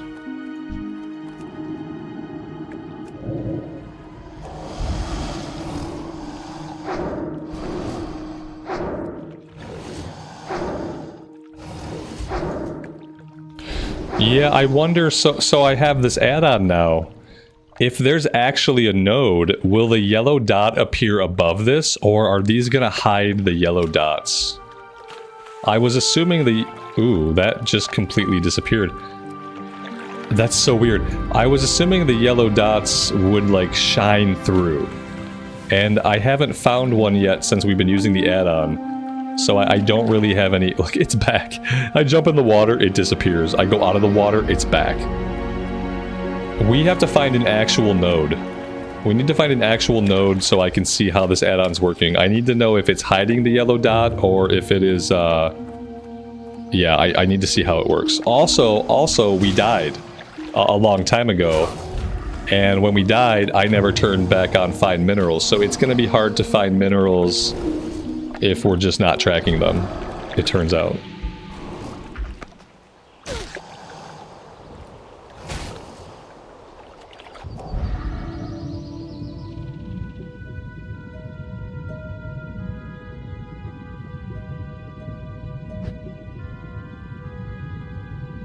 this add-on, it's kind of sketch.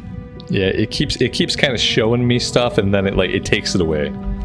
It shows it to me, and then it takes it away. Like, how rude is that?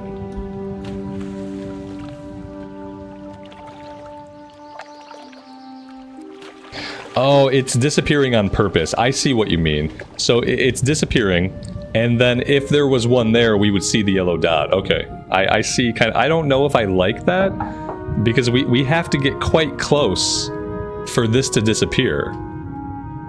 So, like, that's much closer than the range that the yellow dot would naturally show up. So I'm not sure if I like that or not. With Gather Made, it just kind of like, it circles them in a yellow outline. But yeah, with Gather Made, I have to figure out how to load data, and I don't really want to do that, so...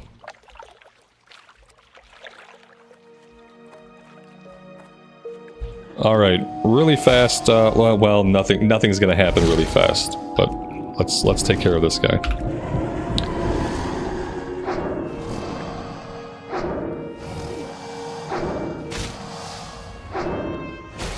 Okay.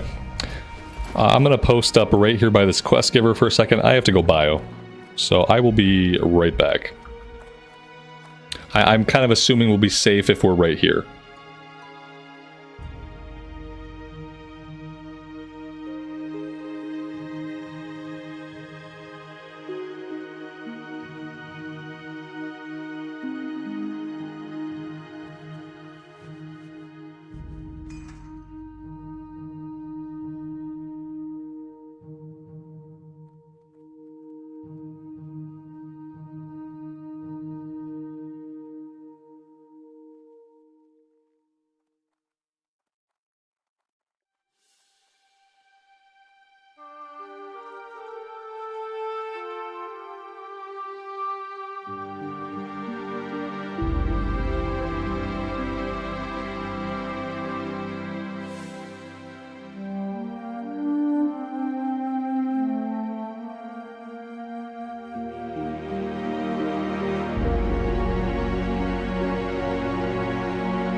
Alright, so let's head back. We'll turn in the Crocodilus quest.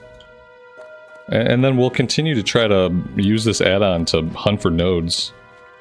Just hasn't really panned out yet. See, there we go. That one worked. It showed us a potential node. We got close. It disappeared. It revealed the yellow dot. So that worked pretty well.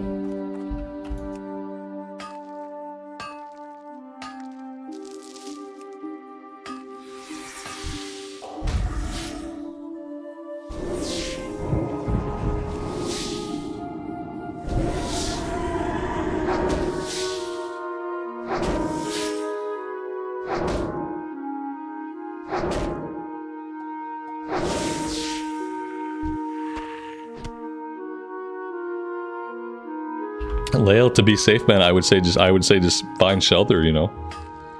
Like, it sounds like maybe it'll pass by you, but like, why risk it? Just hunker down. Do I play any ESO? Like, I dabble in ESO from time to time. I just haven't really been able to stick it. The last time I played ESO on stream a little bit, I did find that I really like the Dragon Knight class. So at least now, if I return to ESO, like when I return to ESO, I know what class I'm going to play. And I know how I'm going to approach the playthrough. I want to play through it chronologically. I want to do the Cold Harbor storyline. I want to do like my race's faction story. And then I want to tackle all the ESO content like chronologically as it was released. Because I feel like that's really the only way that I'll like figure out the world and really like enjoy the lore. But yeah, that's going to be a future thing. I tried doing it on the stream, but like ESO doesn't really work well on stream. That was kind of the bummer. Like, there's so much dialogue in ESO, and it's all really good. Like, the voice acting is really good. And, like, listening to a bunch of voice acting doesn't really mesh well with the stream. So we did a few streams, I figured out what I wanted to do, but I also figured out that, like, playing ESO on stream was not really how I wanted to do it. So I'm kind of holding off. I think in 2025, I'll go back and I'll do my Dragon Knight. I'll do my it'll be a Dark Elf Dragon Knight. I'm gonna tackle all the content in chronological order. And I'm just gonna let myself, like, sink into it. But that's gonna be, like, a next calendar year thing. Because right now, I think I have too much WoW to play.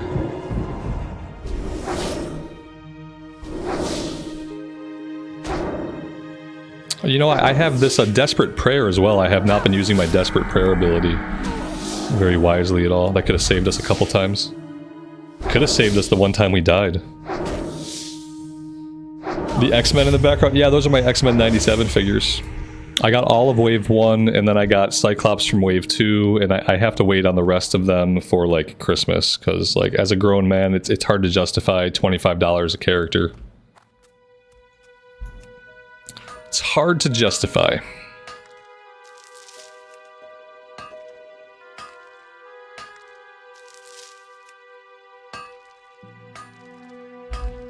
Yeah, the world of Elder Scrolls and the story, the voice acting, it's such an amazing game. Like, to be fair, like, the combat leaves something to be desired, but the Dragon Knight, like the fire build with the fire whip, like the Dragon Knight was interesting enough that I feel like that class could carry me through a playthrough.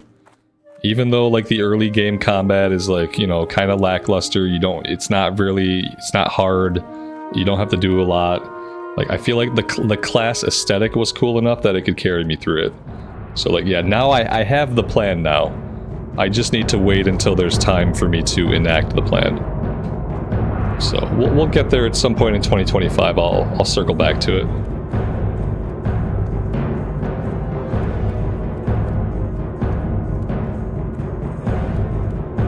Yeah, and I know eventually the combat will get more challenging. I know that will happen eventually.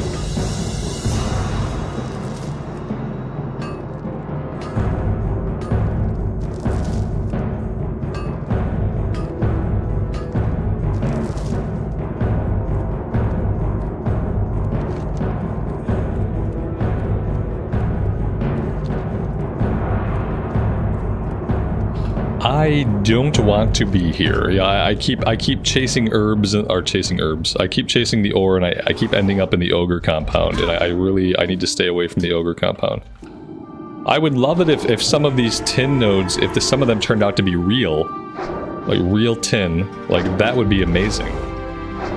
We need to get a stack of copper, or rather a stack of bronze, because bronze is selling for a little bit on the auction house. It says there's a bunch of tin potentially down in the excavation site, so maybe we should head down that way.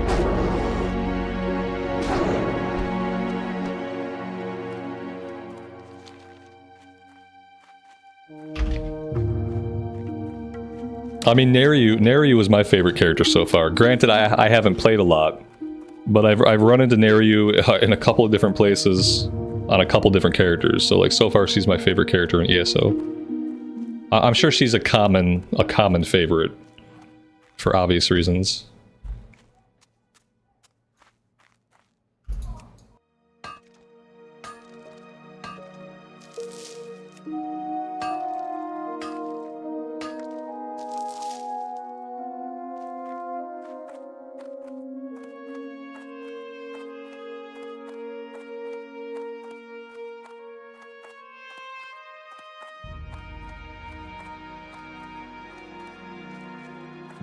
So, like, this add-on is tracking potential spawn points, if I'm not mistaken. This is not necessarily tracking, like, where there will be ore.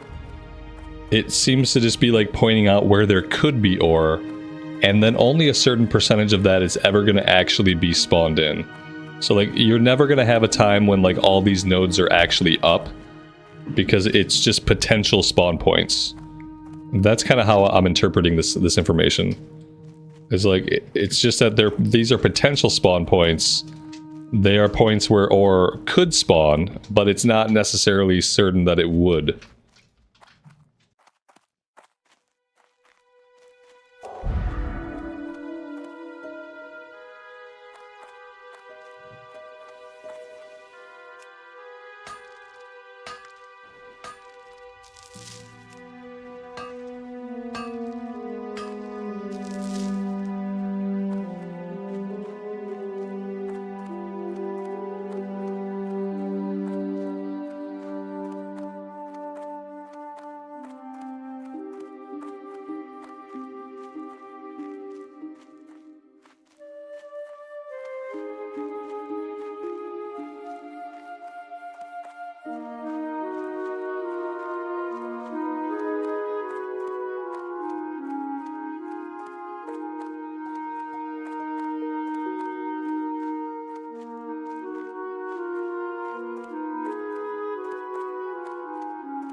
I supply only the finest goods.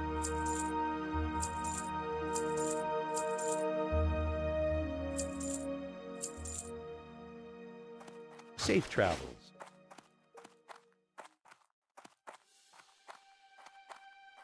You got my attention. Watch your back. All right, so yeah, let's head down into this area here. Maybe we can find some tin. That would be awesome.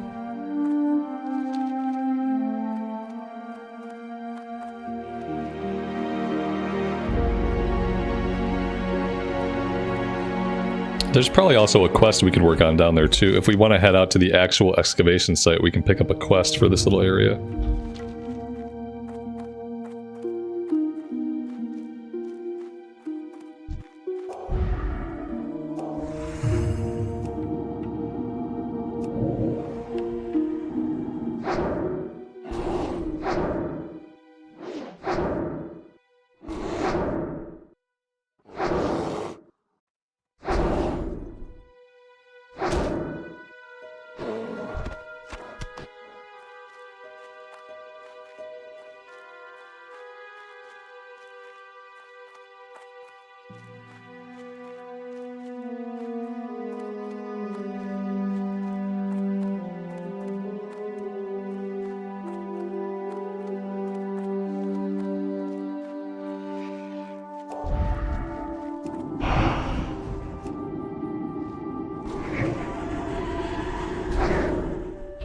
This bird gave us tetanus. Do I have anything that can dispel tetanus? I don't think so. I do. I have cure disease. That's awesome. Good to know.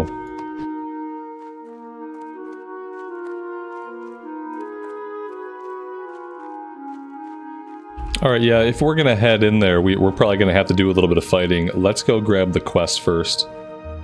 That way, any combat we do, we could be working towards the quest objectives.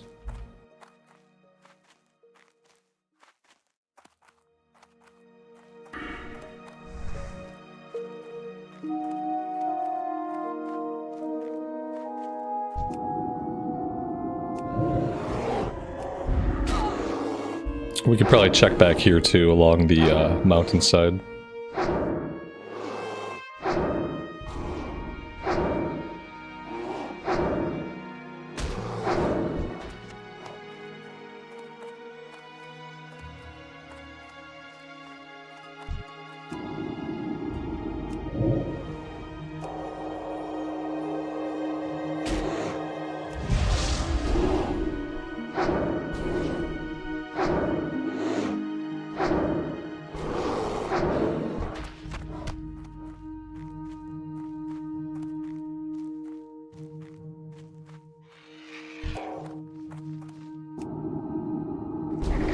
Yeah, see, that panned out. It said there could be tin, and there's tin.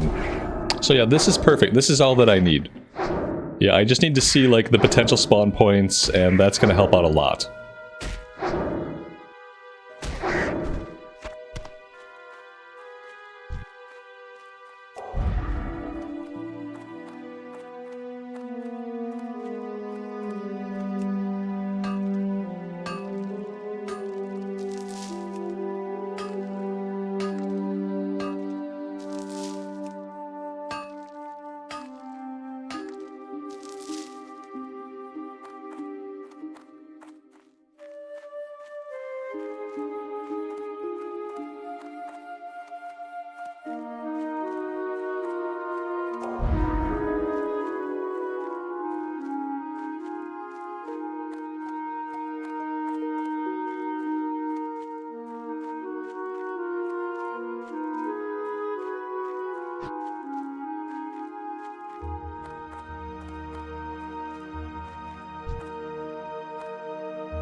What can I do for you?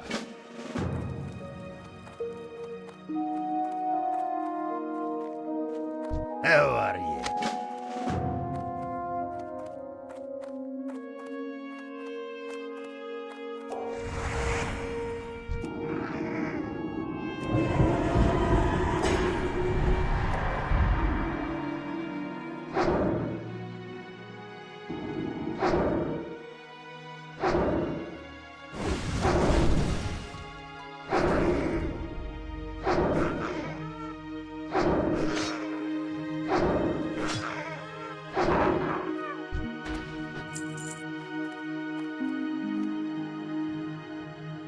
I feel like if I walk under this, I'm gonna aggro these guys. I don't feel very safe. Yeah, I definitely aggroed him. At least he jumped off. He didn't go down the ramp and pull everybody else. So that's cool of him. The bad thing is he's level 20, which means he's probably about to kick my ass. And that's not great.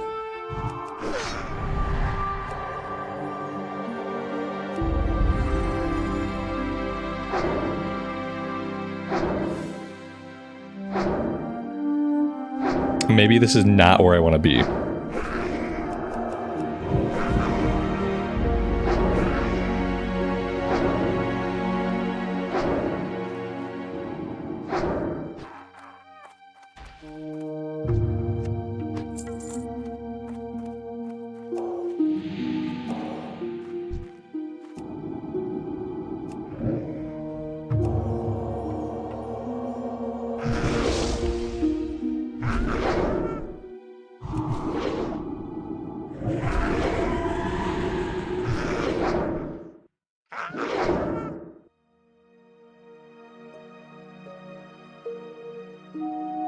Well, that's lag.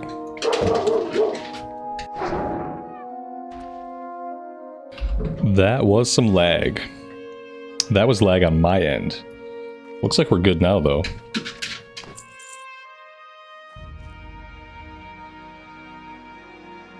Yep, looks like we're good now. Just a huge lag spike.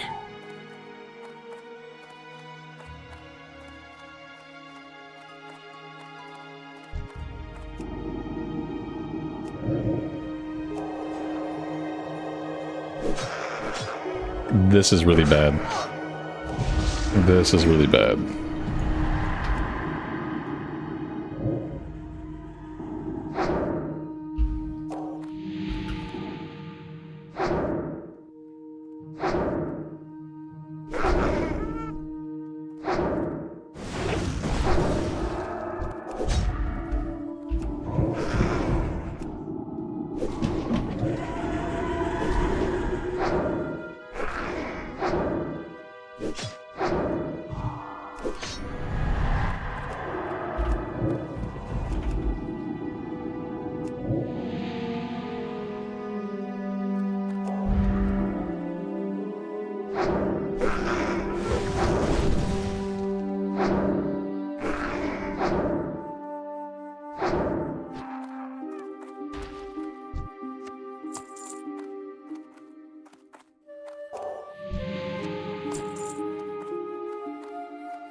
Do I even know Stone Splinter lore? No, not really.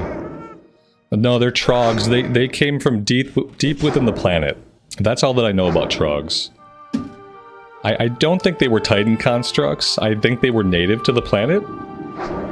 Because the dwarves uncovered them when they dug too deeply, as dwarves are wont to do. They dug too deeply, and they found trogs. And then the trogs kind of like flooded out into the world. And I feel like the trogs were also like responsible in some way for like what happened in Nomergon. Like trogs came out, and then they tried to like irradiate the place to kill the trogs, but it just turned all the gnomes into leper gnomes. So yeah, all I know about Trogs is they come from deep within the planet, and they suck.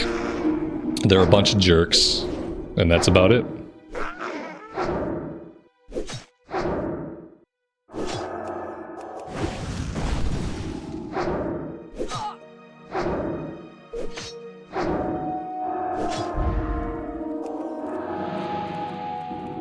Yeah, the dwarves were the dwarves are Titan constructs, gnomes are Titan constructs, humans are technically Titan constructs because humans came from Vicryl. Vicryl were Titan constructs.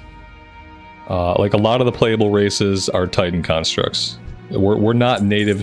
When you're playing a human, or you're playing a dwarf, or you're playing a gnome, you're not native to Azeroth. You are like descended from a Titan construct. It's just how it is.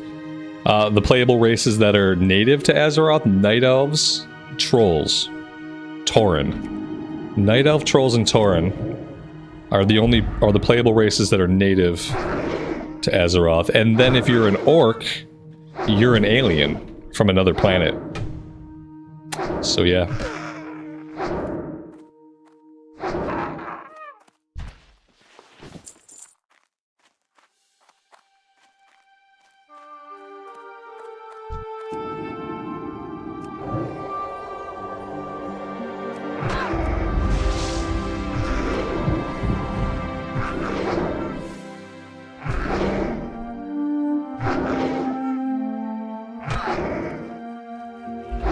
Yeah, right. Yeah, all elves were trolls once. Yeah, that's another good point. Is all elves, they were just trolls, and then some of the trolls were too close to the Well of Eternity, and over time, the arcane power of the Well of Eternity started to change them, and they became elves. They became night elves. Also like highborn, and then eventually like night elves, once they didn't have the Well of Eternity, like the planet had been shattered, like some elves kind of became the high elves that we know today. So then there were night elves and high elves. All of them descended from trolls, like initially. Oh dear god, this guy's level 20, he's gonna hurt. Yeah, level 19 and a level 20, this seems bad. This seems like these guys are probably gonna kill me. I have my 10-minute self-heal on off cooldown, so I'll be able to use that a little bit, but yeah, this just seems bad. It's probably not the place I want to be.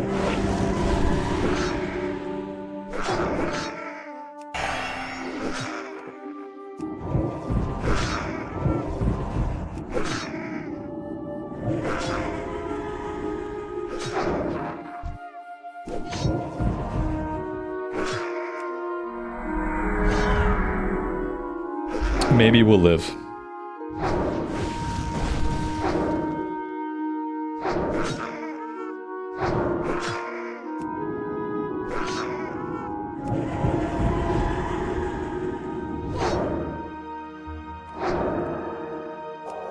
We're only gonna live because he ran away. If he had kept swinging on us, we would probably be dead. Not gonna lie.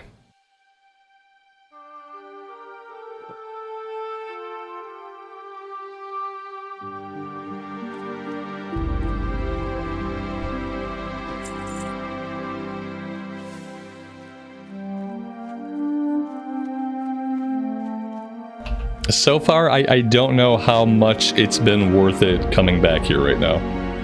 It's mainly just been really scary. That being said, we're 6 out of 8 on the quest, so now I'm kind of tempted to finish off the quest, whereas like normally I would not be doing this quest right now.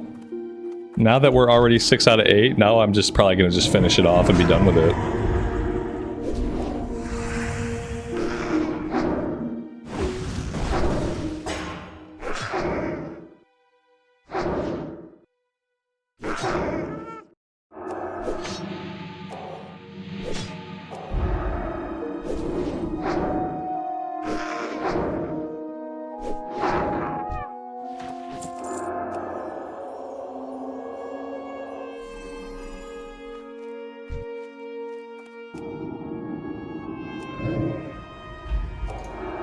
They don't have a diagram of it in Chronicle, and I feel like they should have a visual representation of it in Chronicle, and they don't. And so that's a bummer.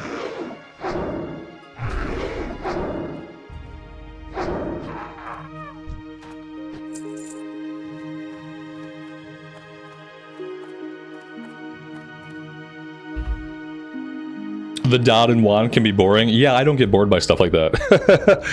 I get excited by how powerful we are from a standpoint of just like not taking damage. In Classic Era, I don't ever get bored. I love like auto attack-esque rotations. Anything where I can focus on just like an auto attack type of deal, like I'm all for that in Classic Era. Yeah, I love the priest because as a priest, it's the only melee caster. As a priest, you're the only melee caster in the game. And I find that like a really cool fantasy. So I never get bored of wanding.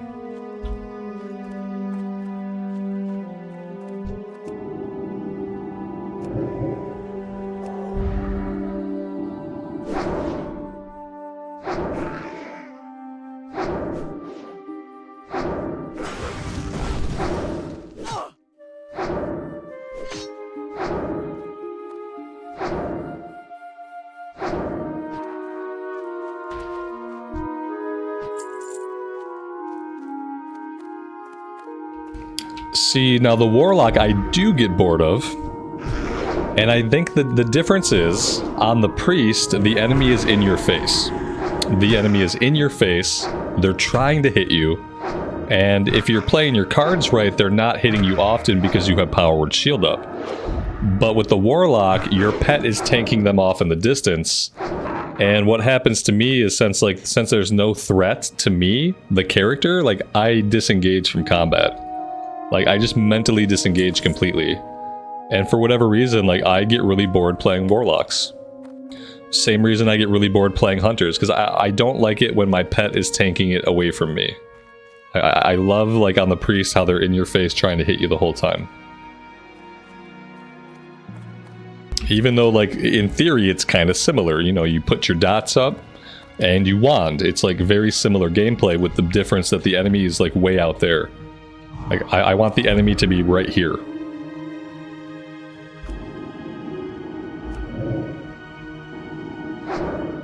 I wish I could trade my Warlock pet for just like a Power Word Shield type of bubble.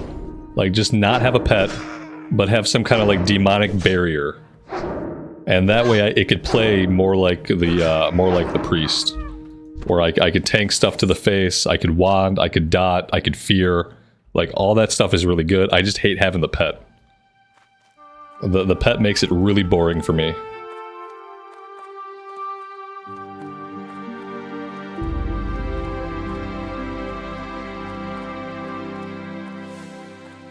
How are ya? See you soon. Safe travels. Hi.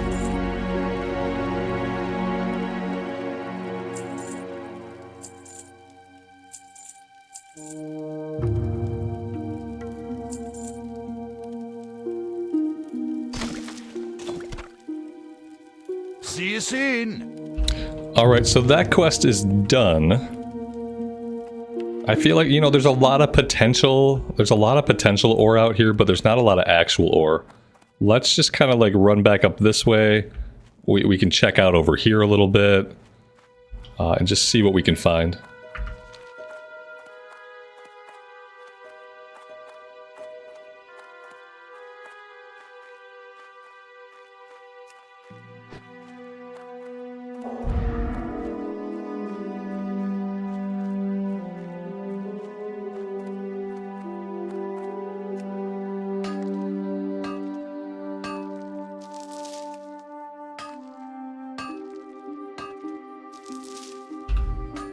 Alpha T, good evening, man. Welcome to the stream. Thanks for being here.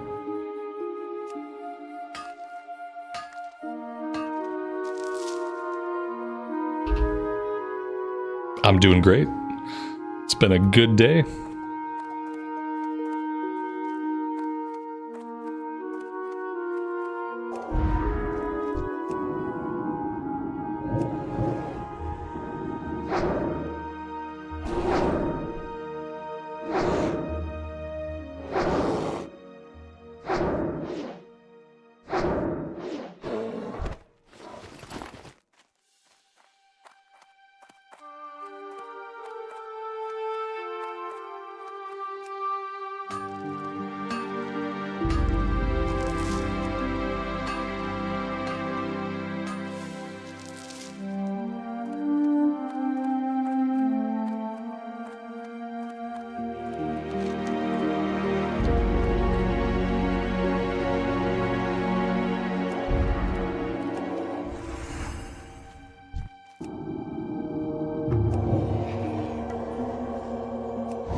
Is Return to Moria, is that the survival crafting game that they came out with like a year or so ago? Is that what that was? It Survival Craft? I think I watched a little bit of Co-Carnage playing that. It seemed pretty cool.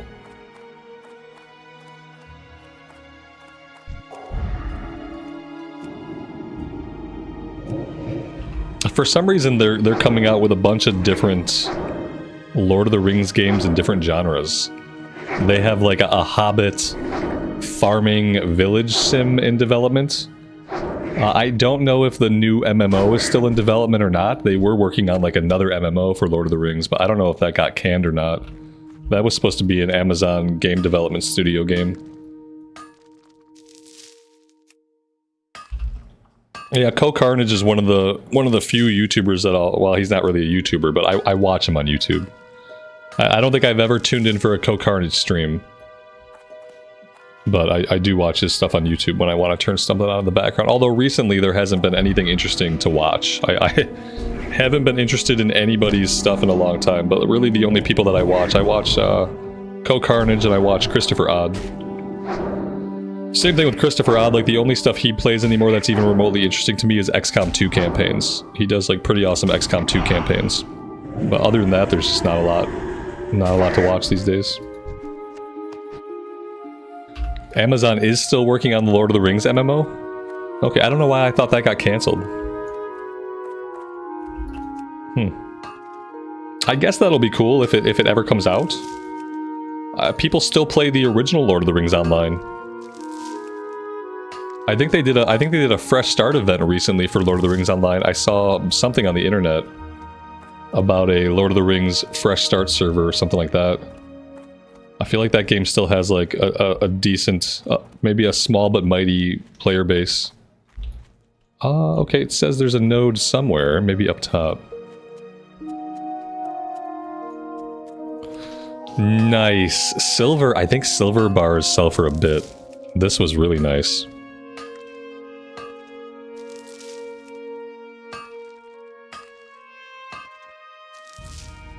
They paused development for a while and now they're starting on it again. That's good. Only 10 more years to go. 10 more years of development, then maybe we'll have a Lord of the Rings MMO. Another Lord of the Rings MMO. I mean, MMOs, they just take a long time to make. Pantheon Rise of the Fallen is coming out to early access in December. So if you're a fan of more like classic style MMOs, you should keep your eye on Pantheon Rise of the Fallen. It's finally coming out to early access. It's coming out to early access. So they've been in alpha for like, it's been 8 years. Possibly more than 8 years of like development. And they're finally just gonna let people play the game while they continue working on it. And it looks like it's in a pretty good state.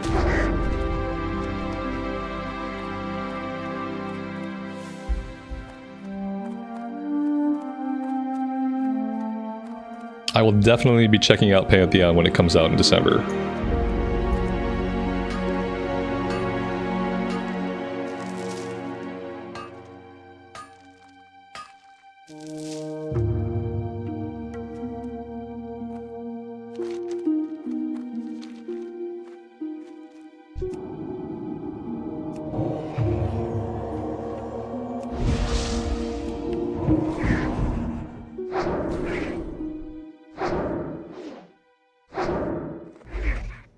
Yeah, December to early access.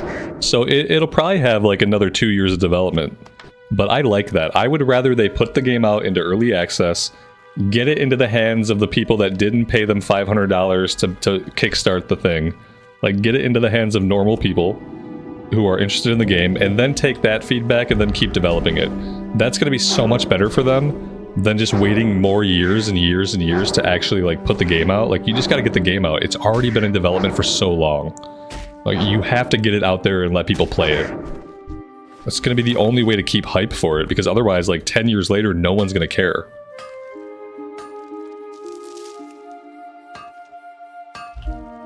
Like, same thing with Ashes of Creation. I think Ashes of Creation is gonna, like, it's gonna vanish. Like, one day, you're gonna stop hearing about Ashes, and then, like, a year or two after you stop hearing about Ashes, you're gonna hear that the development studio split up, disintegrated, and fell apart.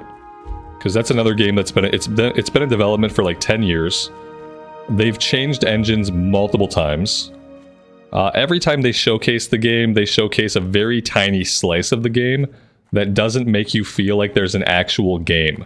They're like, here's a world boss. Here's a small town. And they never show you anything that feels like there's an actual game to play. After like 10 years of developing it, it's not good. So I don't think Ashes will ever come out. But it's great to see Pantheon's gonna finally come out to early access. At least we're getting one of them.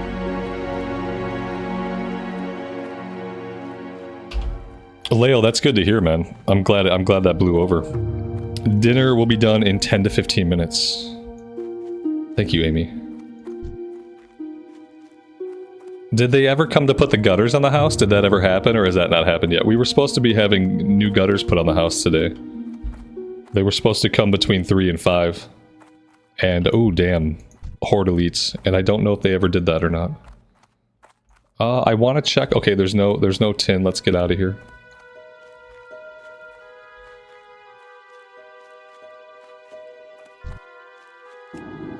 Not yet. Yeah, they didn't show up. Not a big surprise. They didn't show up when they said they would.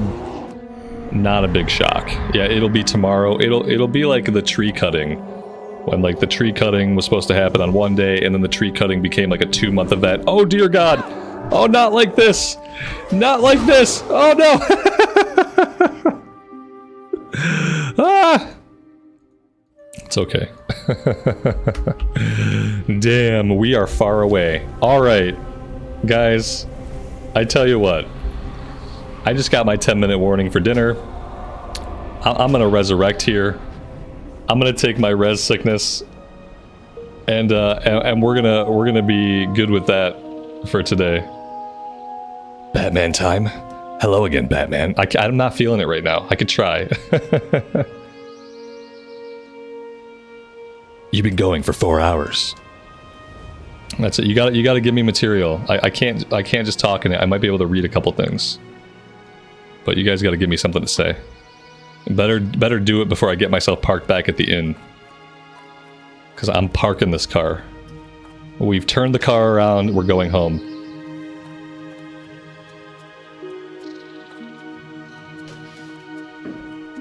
Nope.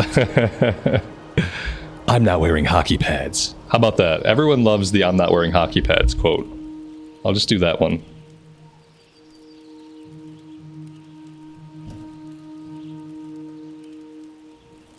Alright, yep, I'm gonna park it here.